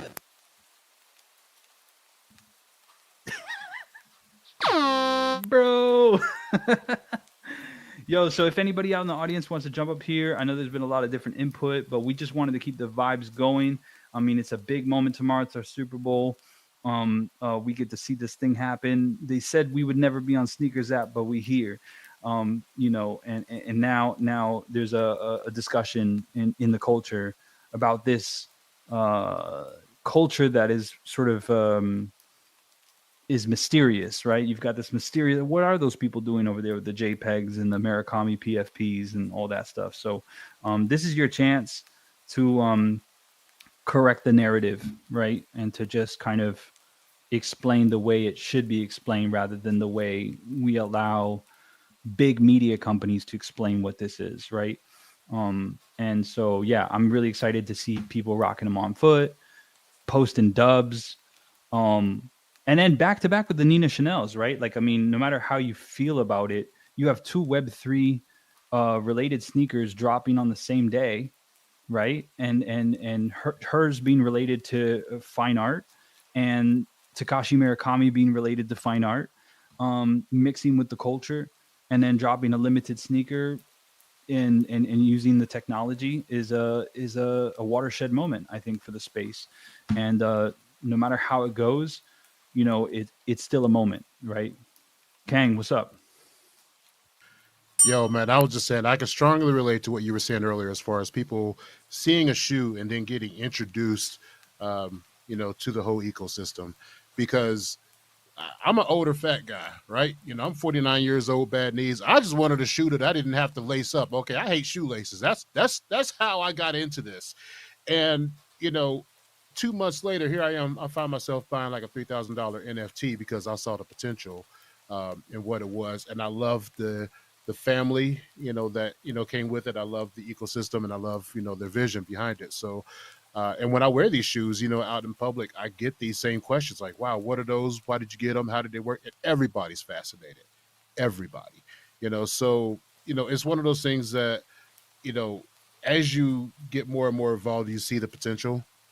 And again, like I said, now I'm actually plotting on being the plug, for various shoe stores, in the area, things like that. And, think about getting business cards, say, hey, what are those? Oh yeah, these are artifacts, man. You want it on the next drop, man? Here's my card. Give me a call. So again, well, hopefully they're not saying, what are those? Nah, hopefully. Hey, they're conversation starters. And I do want to say too, as well, as like, I think that one of the other parts that I wanted to communicate on the podcast or space or whatever was the authentication narrative, right? If you've ever bought from StockX, which I have bought many things on StockX, or you're trying to sell something on StockX, you send it to a warehouse. Humans who have been quote trained on how to spot fakes, they look at the stitching, they look at how the material is like joined together. If fabric is upside down, there's sort of points of interest, and LVMH has invested millions of dollars in AI to be able to detect this. And sneaker stores, also like smaller sneaker stores, they also have, experts or people who will go through 10 points of authentication. 10 different people will look at it and they'll compare it with these things. But a lot of those don't even have a clear, transparent supply of how many are in circulation. You don't know who the previous owners were, so it could be straight up a bootleg. And so now you have a sneaker here that you change the pipeline from 1 month. Like I bought like a Supreme chair from StockX. It took like a month and a half for me to get it, right? Because they have a line of goods that is just waiting to be authenticated. And then once it's authenticated, which they've been sued, and also the Real, which is another site that sells like Louis Vuitton vintage stuff and all that, they've passed on fakes.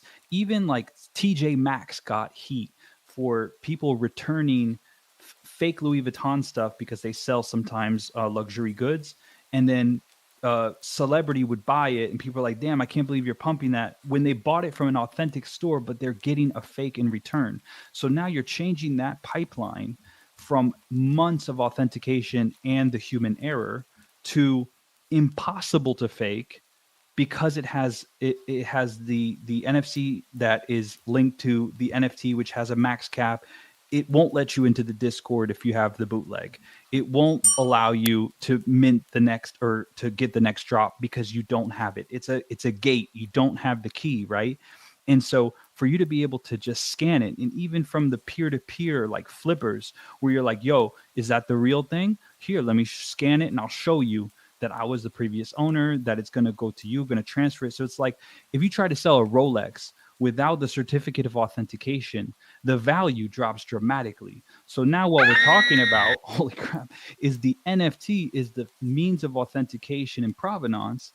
It's built into the shoe and it can't be fake. That in itself is, that patent is worth billions. The other thing that I wanted to say, Kang, about your self-lacing comment is that a lot of people who are just want to talk about floor prices and all that stuff don't realize that just the improving the self-lacing technology is an accessibility for disabilities.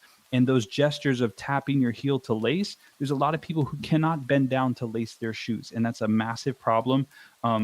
There's Nike has innovated some Air Maxes and a couple other silhouettes where they had like, I think it's called the fly on or something like that, where there's like something on the heel that you can kick it on with your other foot.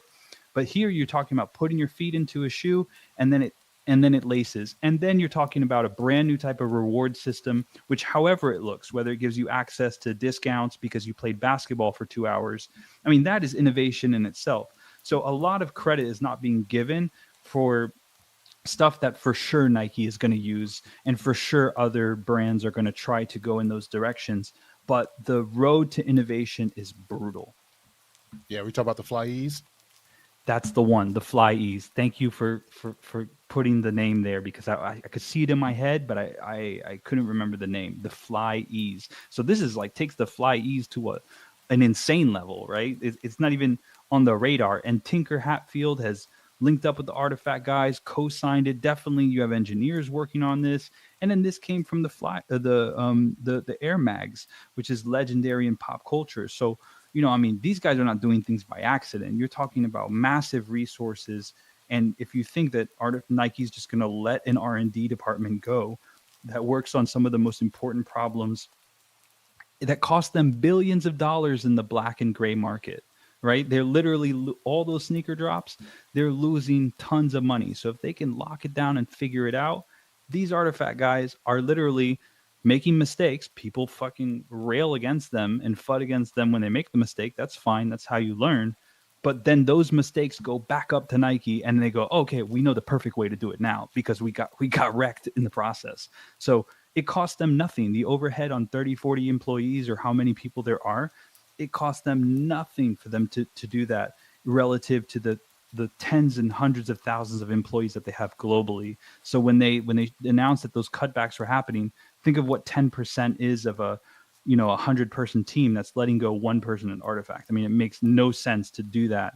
Startups are generally small. And then as they gain success, they give more resources, more advertising. VCs want to help you grow. And so if that's what the play was there, then every time this sells out right here tomorrow, this sells out, they're going to get more resources. Facts.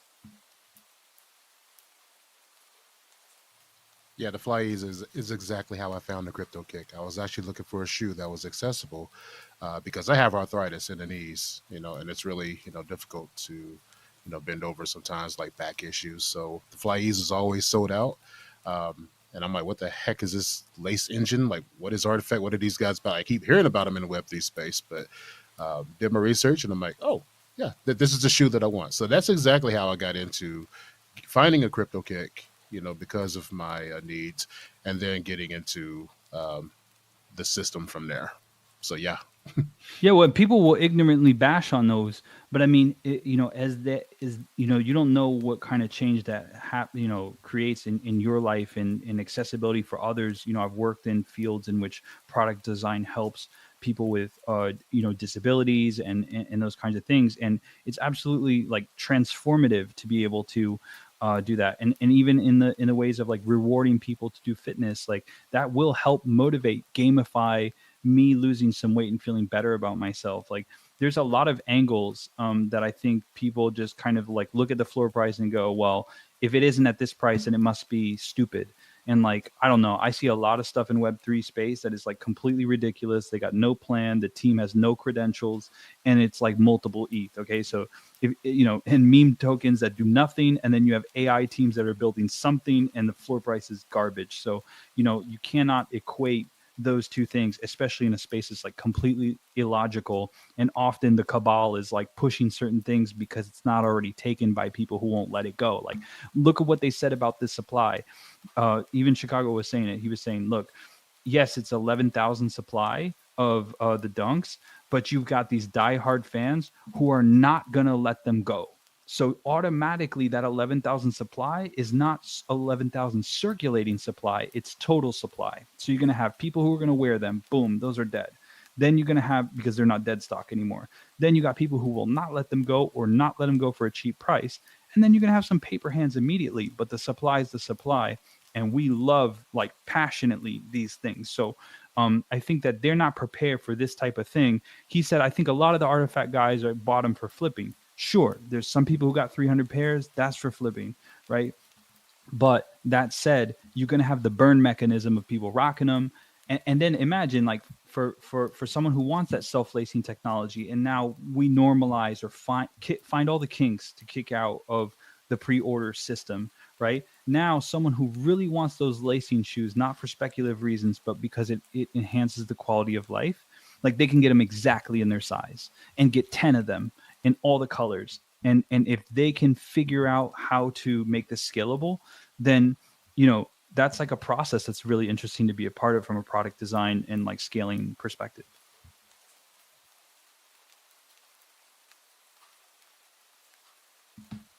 Kang, you got your hands up. Kaboom. Golden, where you man, at? like I got nothing to add to it, man. Everything you said, man. Like I said, I wear these things everywhere I go. Super comfortable.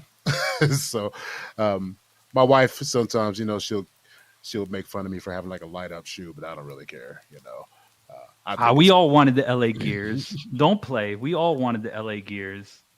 We did.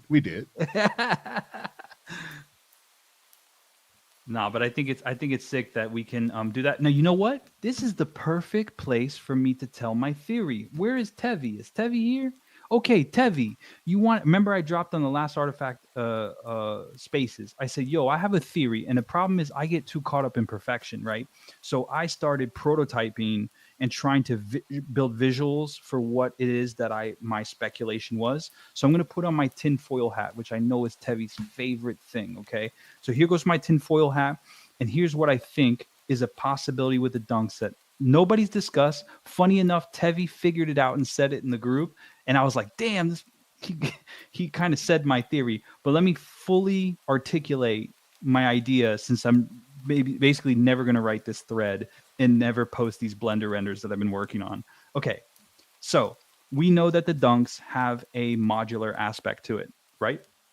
And we know that the crypto dunks, or the crypto kicks, those were used for move to earn.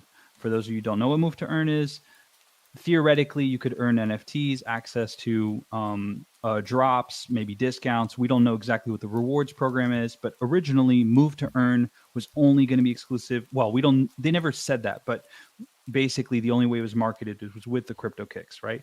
But now you have the dunks, which have a space for a clip, a mod, okay? And we saw people show the mod where it had the screen attached, okay? So here's my theory. And again, this is not financial advice. I'm not saying this is going to happen. I got no plug on this information. I was literally just brainstorming, going, like the lightning bolt hit me, okay? No pun intended there to the blade. Kaboom. Okay, so if you've looked at the history of the Nike Fuel Band and you've looked into a previous collaboration that they had with Apple, Nike has tried to enter the technology realm, especially in the fitness. Now, they had to battle Fitbit and a lot of these different brands for that market share. But of course, in the health and technology realm, there's a lot of money to be made. And so they have released the Nike Plus in the past, where you had to have a specific kind of sneaker. And then inside of the heel, you would input this fitness tracker that fits inside of the heel. Then later they released a second version with Apple, okay, and they also marketed it with a shoe, but then people started to tie it to the laces. They literally like ghetto rigged it to the shoe because it links with the app and you have like the fitness data and all that stuff, right? So now you have Move to Earn. I know a lot of the crypto kicks, people are saying like the batteries are dying or there's kind of faultiness with it. And so what if this modular aspect of the dunks allows them to later sell a $100 fitness tracker, right? Let's call it, that you can clip onto the tongue of the dunks or on the heel, okay? And now all of a sudden you can Move to Earn with the 30,000 that are in circulation, right? As a part of it. And I'll go on to say, furthermore, recently this month, we saw Tim Cook get some one-of-one Nikes designed for him that was done on the iPad. So you have a relationship with Apple that seems to be coming closer together, right? So what if this is their way? And then we had the issue with the shipping where basically because of the batteries inside of the shoe and the technology, shipping it internationally was an issue with either customs or whatever batteries that might explode in the airplane or whatever their concern was of getting them out to, it's obviously regulatory reasons. Now you can offer this separate wearable maybe a year from now or something, and you buy this $100 thing, and now all of a sudden all these shoes can be Moved to Earn. They demo that on us, and we're like, oh, cool, I can earn this discount. I can get access to this drop, etc. Right? And even the traditional sneakerheads. And then now that patented clip that they have now put on the dunks, they start to put it on other silhouettes. And now all of a sudden, this Move to Earn aspect is applicable to stuff that is non-crypto related, regular silhouettes, the way that we saw the Vanta Black migrate into a general release and a non-NFT release. So they are demoing a next generation rewards program that encourages people like the Pokemon Go to go out and get fit or to play basketball. And we're going to track that. And if you're able to do X amount of hours, now you're going to get this type of special access, special gift, reward, whatever. What if this mod is the gateway to scaling that to more shoes than the $600, crypto kicks that have the tech built in, and if it goes bad, it goes bad. Where here you can just swap the thing out on the tongue. You get the the fitness tracker 1.0, and the next year there's a better gyrometer inside of it and GPS on it or whatever, right? So they've already said that Move to Earn is still in progress. They're trying to figure out an anti-cheat system, which is difficult because, like, what if I attach my shoes to a ceiling fan and basically let it run and earn me a bunch of points? In crypto, we're ready to farm. We're ready to farm and break all the rules. But as we break the rules, they're going to figure out how to solve those gaps. And then you have the regulatory aspect of things, the legal side of things. So that was my big theory. I see Nike getting closer with Apple. They've already released 2 or 3 wearables in the past. So I designed a mock-up of this Apple wearable snapping into the tongue of the dunks. And that was going to be my big thread. And then basically shown that they've tried it and attempted multiple times with the Fuel Band, the Plus. And then they had another Plus for basketball related where they're like measuring how high you jump, those kinds of things. So what if that's all a gateway and those mods are more than what meets the eye? That's my tinfoil hat moment. There's nothing. I love There's it. nothing tinfoil about that. I thought about the exact same thing when they came out with the shoe. And if you think about it, these mods come in 2 pieces, okay? And either one of those mods, whether it's a front piece that goes on the front or the back, is a great size for hosting a lithium battery. Or any other, sort of technology. And then you can just easily connect it to the front one, even if you had like a little bit of a wire or something that just clipped onto the front of the shoe. So yeah, I guarantee you they're doing like something like that. And matter of fact, Artifact, when they posted on Twitter, they showed some prototypes of some ideas when they headed into the Nike headquarters as far as what they were doing with that mod system. And then consider 2 third-party manufacturers, when it comes to, Garmin and GPS and Nike and Fitbit and all those guys. Now you have a modular system that they can plug into and sell their devices to consumers as well. Oh yeah, absolutely. And think about the market that like the Crocs, like Giblets or Gibbets created, where you have all these third-party brands, even streetwear brands who can design their own. They just basically fit that little hole and it pops right in. And then now you're just in the business of creating interesting mods. This is the opportunity being put here, including technology companies who, if they were to realize the consumer technology opportunity there, if they're not going to build this wearable that connects with Move to Earn, then maybe somebody with some bread in this community and a couple engineers should just go ahead and build a prototype, like the way that we did with Clone Studio. We had an idea and we're like, what if? And then we just said, fuck it, we're just going to build it, right? So if that's not going to happen, then maybe someone should build it. But I think that they're smarter than the average bear. And I think that is a perfect. They're showing you screens for a reason that can go onto that tongue, and like I said, maybe the kicks look clunky in terms of putting it on there with a vial or whatever. But when you think about as they find the clip that stays on, doesn't fall off, and find something that works with every shoe, which again, Artifact is an R&D company. Now they're going to figure out a way to mainstream that idea, and maybe Move to Earn is not even a crypto idea anymore. At that point, it's something that millions of people go, oh, damn, I got to go out and hit my goals, right? That's what the iPhone does with the Breathe app and any of those kind of like fitness tech. They're basically motivating you. Your Apple Watch is to say, you need to go outside for 5 minutes. You need to stand every hour. Why couldn't they do something exactly like that? The 3 points that they made in the earnings call when they did the budget cuts is, and this is my last bullish point on this. When people say they're going to cut Artifact, here's why you're full of shit. Number one, they reported a loss, right, in revenue. And what they said, they wanted to focus, they basically want to cut resources, which is 10% of their workforce. The people who FUD this didn't read the earnings report. So then it says, we want to focus and reorganize those resources to 3 main pillars.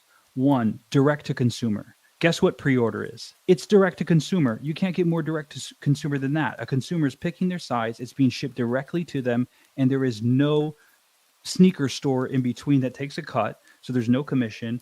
There's no shipping to the wrong address, and then they end up in the outlet.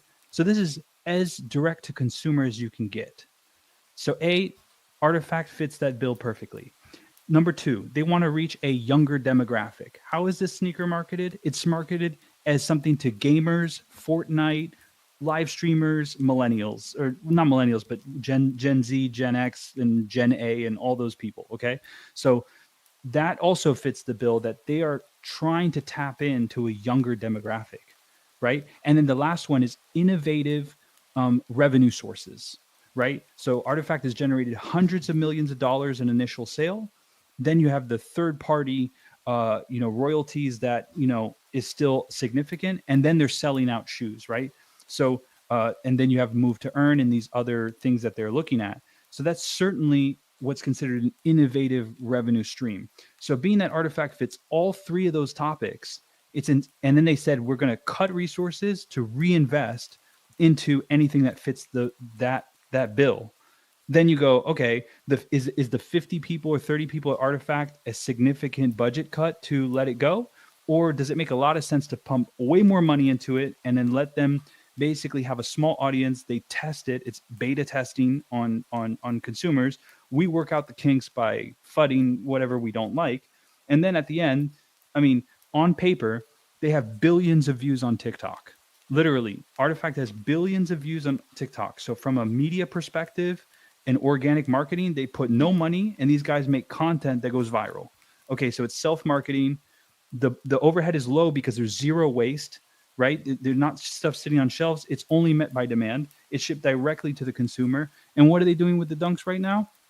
They're literally testing new logistics systems that it's one logistic company that handles globally. So they shift from multiple companies to one company, right? So that is to solve the direct to consumer vertical, right? So to me, it's insane that anyone would say that this is like somehow not a sustainable investment for them. And then you have the dot swoosh people who are trying. The way I see the dot swoosh thing, and I may be completely wrong, it's some other Nike executives who say, let's do it the traditional Web 2 way. And then basically in every scenario, Artifact is outperforming those traditional approaches to the drops and everything. And it's proving that the culture is selling more sneakers, it's selling more clothes, and all that. And then their names are on the patents. Literally Artifact team is name on the patents. They're improving the gas. They're fronting the gas. Nike's paying for the gas for people to authenticate. It's $1 billion market if they solve it. It's literally makes them that in itself. If they solve one problem, direct to consumer, authentication, pre-order, like you name it. If any of those things are solved, the investment is made back instantly.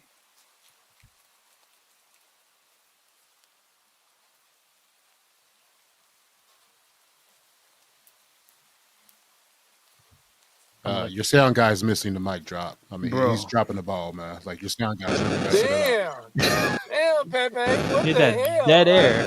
what is going on? Hey, Tevy's being rugged. That's what he's saying. He wants to jump in on this, but no, I'm full ears with you. You lost me at the $100 bid, but I get it if they do put the tech in it. But they gotta, yeah. We need the better entries on the mods. So hopefully those mods start off around like 30, 40, $50. You know what I'm saying? Like make it easy for people to catch on and be like, you know what, I can't implement this onto the 222 shoe and not think much of it. But nah, I'm all for it, bro. We saw them playing around with a different type of screen on the front of it where they took their picture and put the picture on the The screen. So e-ink. with that, E-ink. yeah, there it goes. That goes to show kind of what Kane was saying as well. Like they're already playing with some of these mods that they might push out, just to test the waters with to the public and things like that. Once these shoes are all in hand, or in the future, I mean, tinfoil hat. We got Animus. When those things pop out, are those black and blue ones in the background of the board? Are those the Animus colorway? These are the tinfoil hats that we do love to do sometimes, and just throw it out there, man. We never know. And then we got Monolith X. We never know. We never know. Oh, what's and let coming. me So, say that. So let's do another tinfoil hat because if people love that, right? Okay, you saw Jarlin, which is the head of design, and you had I think Clegg responding to a thread, and they said if you were to redo a Jordan, which one would it be? And they both said AJ4. You think that they say an AJ4 in unison for a reason or a coincidence, right? And then you have Monolith X, and everybody been saying, "Oh man, if they do a Jordan, it's a wrap," right? So I mean, I wouldn't be surprised. And also in the patents, you see them using a Jordan as the blueprint for the patent. Okay, so and the Animus thing, I totally agree. They just expanded the community from 20,000 to 40,000. You'll have the clone at the top, which gives you access to everything, and then you got the silver membership, which is the Animus, and also has the kid appeal, the Pudgy Penguin kind of kid show Pokemon kind of vibe to it too. That probably give you access to the Animus color. Now on the $100 piece, I got to tell you, if you found out that you're getting access to exclusive drops, right, and the $700 self-lacing CRLs, the sale is done. You're gonna have to get them on aftermarket. But if you knew that you paid $222 for the sneakers and $100 bonus gives you into a rewards program that you just had to play basketball, go to the mall, whatever, you rock this thing, and now you're gonna get a exclusive T-shirt or exclusive colorway, a discount. Bro, you dropping the $100. $100 is $10 a month. Not even. It's $8. You got it, Dutchie. It's $8 a month. You're not gonna pay $8 a month to get exclusive access to the Nike, exclusive drop club. You know how much it costs to pay for a bot to get you a drop? Come on now, $100 is nothing for a piece of consumer tech. So I'm gonna go ahead and raise the price. I mean, come on, we might even go $150 now. Hold up. I say ask for more. Ask for more. God damn it. Oh shit, nah, man, but that's I mean, just the tinfoil hat, bro. I mean, I love it. And then I love to see them throw out AJ3 or AJ4 because even with this new bikey release that we're seeing that the AJ4 is being modified with, and different styles are coming out with it, and clearly they're trying to test the waters on what style to stick. Maybe just get a different silhouette in there for that Oh, AJ4 to give it a different and and then the flavor. founders were posting that wall because the sneakers app headquarter in Nike just opened up, and they had that wall, which basically is focused on getting the culture in there to do limited collabs for sneakers app. Hello, Artifact team is there at the grand opening of this office. What are they trying to do? Attract the in Portland, you're not going to have fashion influencers walking around, so it's not going to be near HQ, but in New York City, near New York Fashion Week, yeah, that's where the culture is going to come from. Now they have this office to be able to come in. And what did they show? A screenshot of every single Jordan that's ever been released in an all white colorway. That's basically the white canvas. That's the canvas. And I bet you people come in, they point 100%. at it and they go, you know what? What if that was, they probably got a computer screen. They can change the materials, the colors. You remember the custom Nikes, what was it? My Nike? No, what was it? What was the Nike stuff back in the days that you could stitch your name in it? Was it Nike Lab or Nah, the other before one? that. Before that. There used to be something you could stitch your name, My Nike. I know But exactly what you're anyways, my talking about. point is like if they can go ahead and do that, then now you have Artifacts sitting there posting a photo of a wall of Jordans and then talking to you about Jordan 4s ahead of time. Bro, that's the alpha. Of course they're gonna do that. And then today on the spaces with Unk, he said, yeah, when we do something, or Zap said, when we do something, we don't like to keep on doing the same thing. We kind of move on to the next. So what did we do? We did first the Crypto Kicks, okay, which is the Air Mags sort of evolution. Next, they did the Air Force One's classic silhouette. Now, this time they created their own silhouette with Dunks, okay? And then now it's on to the next. What is everybody in the community, which they're not deaf, they can read, okay? Everybody's saying, do a Jordan, do a Jordan. They know for the culture, these motherfuckers are sneaker collectors. People be acting like as if the founders is not streetwear collectors themselves, right? They know that they want to do a Jordan. They're showing a photo of them standing in front of Jordan in the HQ. Come on, man. They rocking Jordan clothes. What, you think it never crossed their mind to do a Jordan? Get out of here, bro. So they said, I can't really talk about it, what we working on, but we cooking right now. So anyways, every single time that they say they cooking, regardless of if it takes too long for Web3 people, they still are cooking, and the proof is in the pudding. There's patents, there's sneakers being released, there's 40,000 3D models being worked on. There's Animus that's 40,000. I mean, my God. So they are releasing stuff. It's just they don't get on spaces and hype it up and do the speculative stuff that they used to, which they got railed for doing in the first place. And then we told them stop doing that, and now they stopped doing that. And you're like, bro, why aren't you out here in these streets fucking talking about it? Well, because we told them not to, because Monolith went up to 10 ETH, and then we dropped $40,000 on the coupon. But that was a free coupon. Keep it real. Tevi, are you back? What happened? I think you're working, bro. I don't know. Bro, I want to know the Pepe voice reveal. Like at this point, I'm like, bro, when reveal? I mean, does he have a squeaky voice? Is it a deep voice? Like, yo, is it even a dude? I have no idea. Amphibian, like, bro. Now I'm speculating. I'm speculating hard. I'm like, the guy's got the sound bar. Pepe, You got to catch him slipping bro, with a hot mic. nah, facts.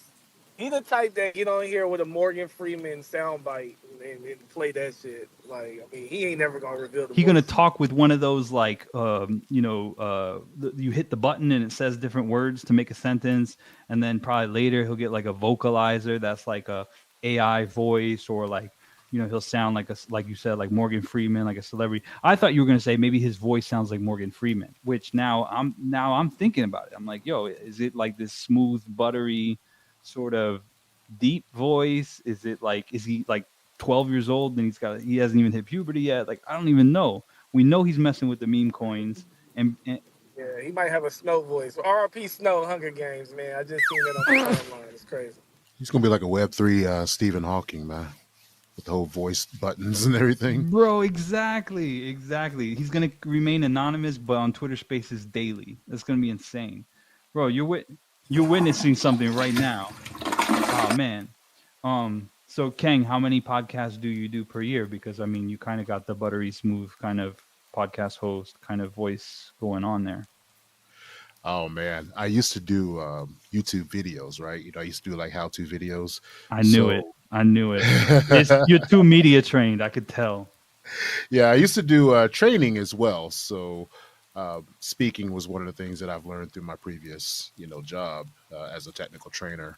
So, but here at home, I actually have like a Rode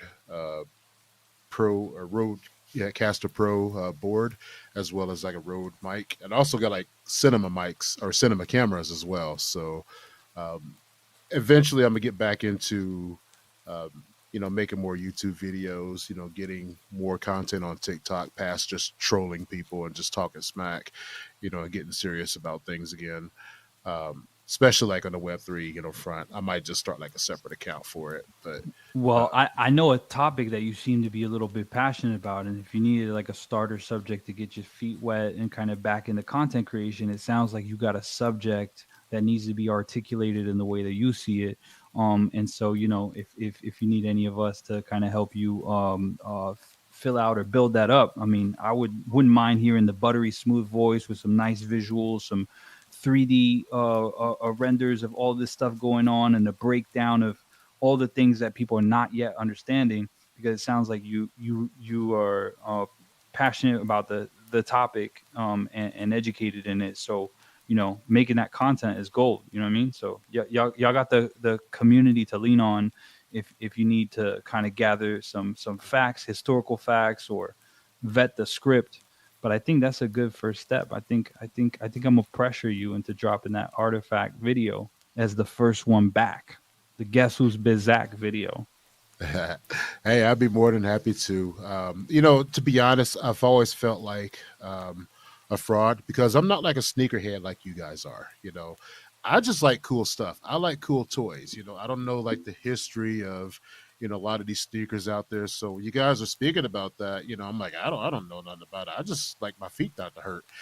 So and then like cool designs, and Artifact has been like the first thing really to kind of pique my interest. I actually got some black Jordan 4 retros that I've only worn twice.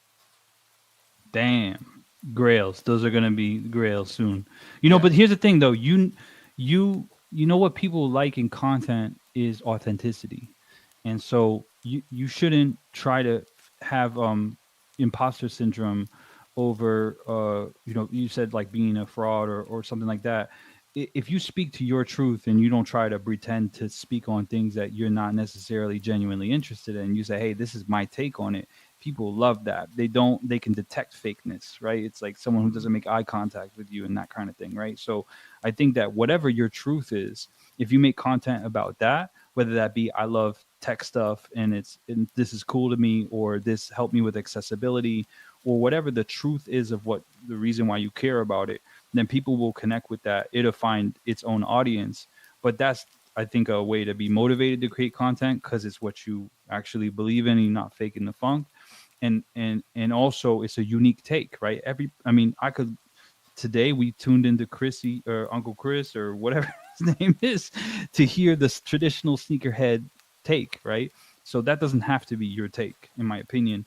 You can have your own perspective, and no matter what that is, it's not wrong, right? The only way you say something wrong is when it's not real. Now, who is this Unk? But you guys have mentioned him like multiple times. Oh, this space is I literally copied and pasted his title. I didn't come up with this title. This is his title. I just wanted to make an after party to his because I've seen sneakerheads and we're having this good conversation. And he's like, well, I got to have dinner and it's only going to be an hour call. And I was like, oh, hell no. Dunk's dropping tomorrow. Let me just copy paste his title and see who will join. And then now all these people join. So this is impromptu. But he's a sneaker, I guess, like review Twitter account kind of thing. Yeah, Uncle Chrissy's the homie. He used to be tied in with Sneaker News. I don't know if he's still with them, but he was a part of that. You ever heard of Sneaker News? I mean, you can type it in on Twitter or Instagram. They're pretty big on just kind of out and out, the supply, the quantity of shoes, what's new dropping, things like that. So he was tied in with them early on. That's kind of how I met him back in the day. But he's a cool dude, just sneaker, phenom as far as like, just kind of getting reviews and trying to see what he can get his hands on. But very, very old school sneakerhead. Been in the game for a minute, just collecting sneakers, and then also kind of helping people get sneakers in the past. So I mean, very cool dude. Just different takes on Artifact because he's not tied into the ecosystem, nor does he hold the NFTs. So it was just an outsider viewpoint. But just kind of wanting to see what's going on and how it's working as far as the pre-orders and different things like that. And then he basically had the two Artifact founders who ended up showing up and speaking on stage, and then myself, Golden, and Dre Millie, and I could be missing somebody, but at least Kaz, right? And probably one other person got up there, got to speak. And then a traditional sneakerhead who had a great point of view, in my opinion, him saying, hey, look, I don't really know about this. And I feel a little bit behind, but I like the ideas that you're talking about the non-bodying and all that. And I'm more open to learning. And so then that conversation had it. And he's like, all right, cool. I'm in this space. And I was like, oh, damn. So he had been bringing it up multiple days for the last maybe week or two. And initially he broke what he thought was alpha, but ended up not being alpha, which was that there was another pair of dunks called Wildberry, which he was right about the colorway, because if you look on the voids, the color description is Wildberry. But he said the price was going to be $150, which created an outrage in our community because people paid over $200, $222 for it. If you paid in ETH, maybe a little bit more. And then they're like, oh, these are going to be 150. And so then they said it was going to be a new colorway. And so there's a lot of misinformation, but he was saying it was coming directly from Nike and like a leak from the back end. And so then and so then basically people started to kind of correct him and be like, there's no way that's true. And then, and so then when he was like, look, I got it directly from Nike, like there's no way it's wrong. And so then he did a Twitter Spaces where he was able to get some clarity on some of those things. And then he started posting like every single day about like what y'all think, or all these things have been revealed. And so the sentiment changed from, haha, y'all pre-ordered, but you're getting ripped off, to, oh, damn, you're not getting ripped off, but I was right about the color or something. And so the community kind of shifted from trying to kind of be like, bro, there's no way that's right, to now him kind of being like, oh, these are kind of dope. Maybe I need to learn more. Air Force One's dope. Like he's kind of bringing up more positive factors, but still kind of keeping it neutral. Say, oh, what do y'all think? And then some sneakerheads are saying on his tweets like, nah, they're too chunky, or these are lame, or whatever. And so then today was a Twitter Spaces where he was like, okay, everybody come, let's discuss these. Are these going to sell out? Whatnot. And so then it turned out the team showed up, we showed up. And then after the hour, it ended. And I was like, okay, but that's like not the end of the conversation. There's so much that had to be talked about. So I spun up the Spaces like just on a whim to see if people would join. And here we are. I have no idea how long we've been going on, but quite a while. So that's who Uncle Chrissy is. And so, yeah, he was really a lot more supportive. And I'm going to go ahead and say this, Kari, if you're listening, people have brought up your name as well. I noticed that you posted about the dunks. And if you ever want to have a space with, or whatever it is, even a DM with some of the community to get more intel, and probably you got all the goods from this space. But regardless, like we here to kind of bridge the gap, and kind of dispel some of the misunderstandings about this space. And people have said that you're influential in the culture and that it would be dope to do something with you. So I thought it was really cool that you showed up here, because in private group chats, people have brought up your name. So it means that you're open-minded to listening, because I've seen your name up here hanging out for at least over an hour. So if you ever need anything from our community, feel free to jump on a space, ask questions, whatever. And we're super cool. The door is always open. The door is always open. Always open. It's always open, bro. So any type of like, I know you're gonna get them in hand, because I see you get all the kicks anyways. But maybe you ain't gonna get all the colorways, because I know you ain't gonna get the cat tongues for a fact. I know that you're not going to be able to get access to the CloneX. You might get the public releases, but if you need to get your hands on the limited to 50 supply, somebody here got them. But all I got to say is, in terms of sneakerhead culture, we are sneakerheads who have been around for like 10, 20, 30 years, possibly trying to get these sneakers. So we're more the same than we are different, even though this Web3 shit might seem nerdy or is complicated or technology or whatever the pushback is. But we are sneakerheads at heart, streetwear people at heart. So just because we got a cartoon doesn't mean that that we're not into the exact same thing for the same exact reason, the same passion. Like, bro, I went to Nike headquarters. Like, I mean, this is my dream as well, as much as it is for y'all. And if anything, there's so many parallels in NFT flipping and limited supply and drops and bots and all that stuff happens in NFTs as well.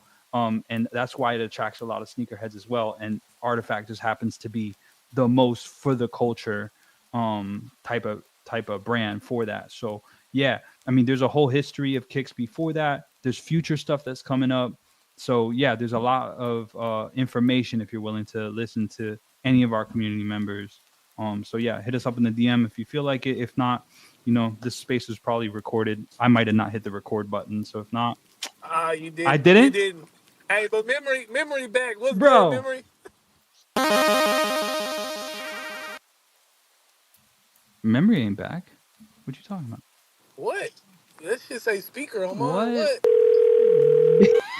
What? Memory glitching. Fuck it. Yo, he lost his memory. All right, cool. Well, I think that we got what we needed out of it. Oh, damn, Uncle Chrissy just show up too. We've just been talking about you. Oh shit, you done with dinner? What's We were just good? talking about your space, and so yeah, if you do want to jump up here, feel free.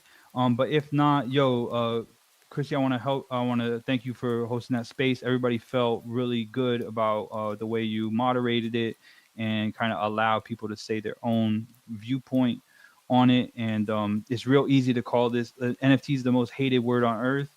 But when you open your mind to it and maybe like just listen from the human aspect of why people are interested in it, I think that's like a dope thing for you to do, to kind of, instead of just bash it, but just be like, oh, why do you like it? You don't have to agree, but to create that forum was very cool. And probably one of the first of its kind in the Twitter space. I mean, we were at Complex Con and I'm sure there was conversations there, but regardless, like, you know, if you ever want to have conversations with our communities or learn more about the drops, or probably there's people in the community who have access, who have the limited drops that were only 50 supply, 40 supply. And, you know, we've seen people be able to send it for a review or whatever it is y'all need, you know, in terms of, there's a lot of misinformation about this space. And so anybody who's trying to educate or at least give a microphone to somebody, you know, gains a lot of respect in my book. So yeah, we basically jacked the title of your spaces because we needed an after party, and after party's the after party.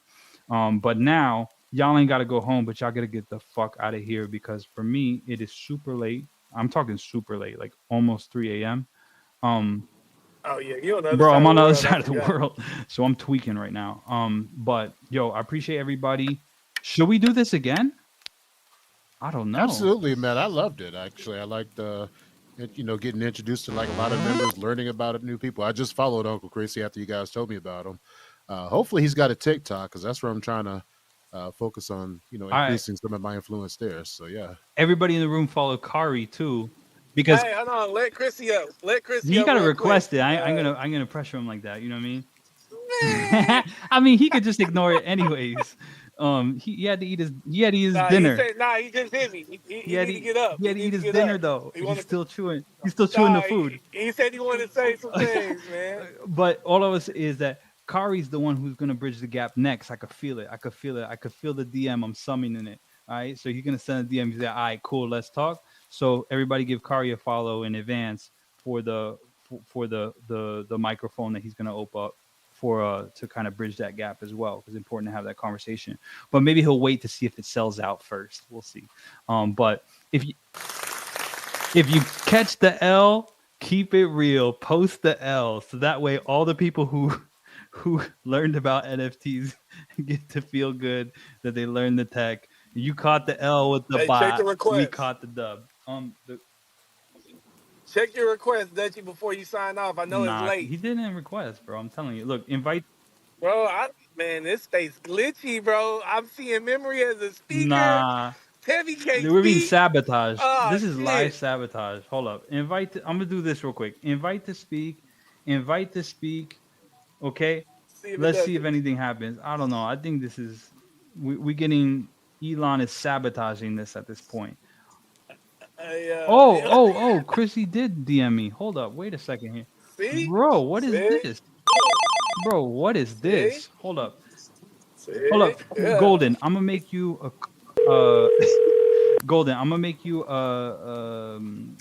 co-host and Co-host maybe shit. you can Oh accept man. it for My shit glitchy too. nah, What? bro. What is we are I getting know. sabotaged. Hold up. Wait a second here. I'm gonna put Uncle I'll put him as a co-host.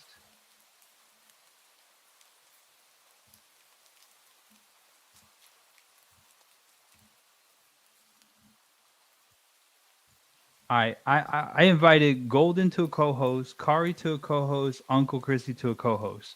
Somebody has to be able to accept it, or it's a Bro, rug, I didn't get nothing. bro. This is a rug. I didn't get I didn't get This is a nothing. rug. All right, so let it be known. I requested to speak. Yo, I'm literally hitting approve.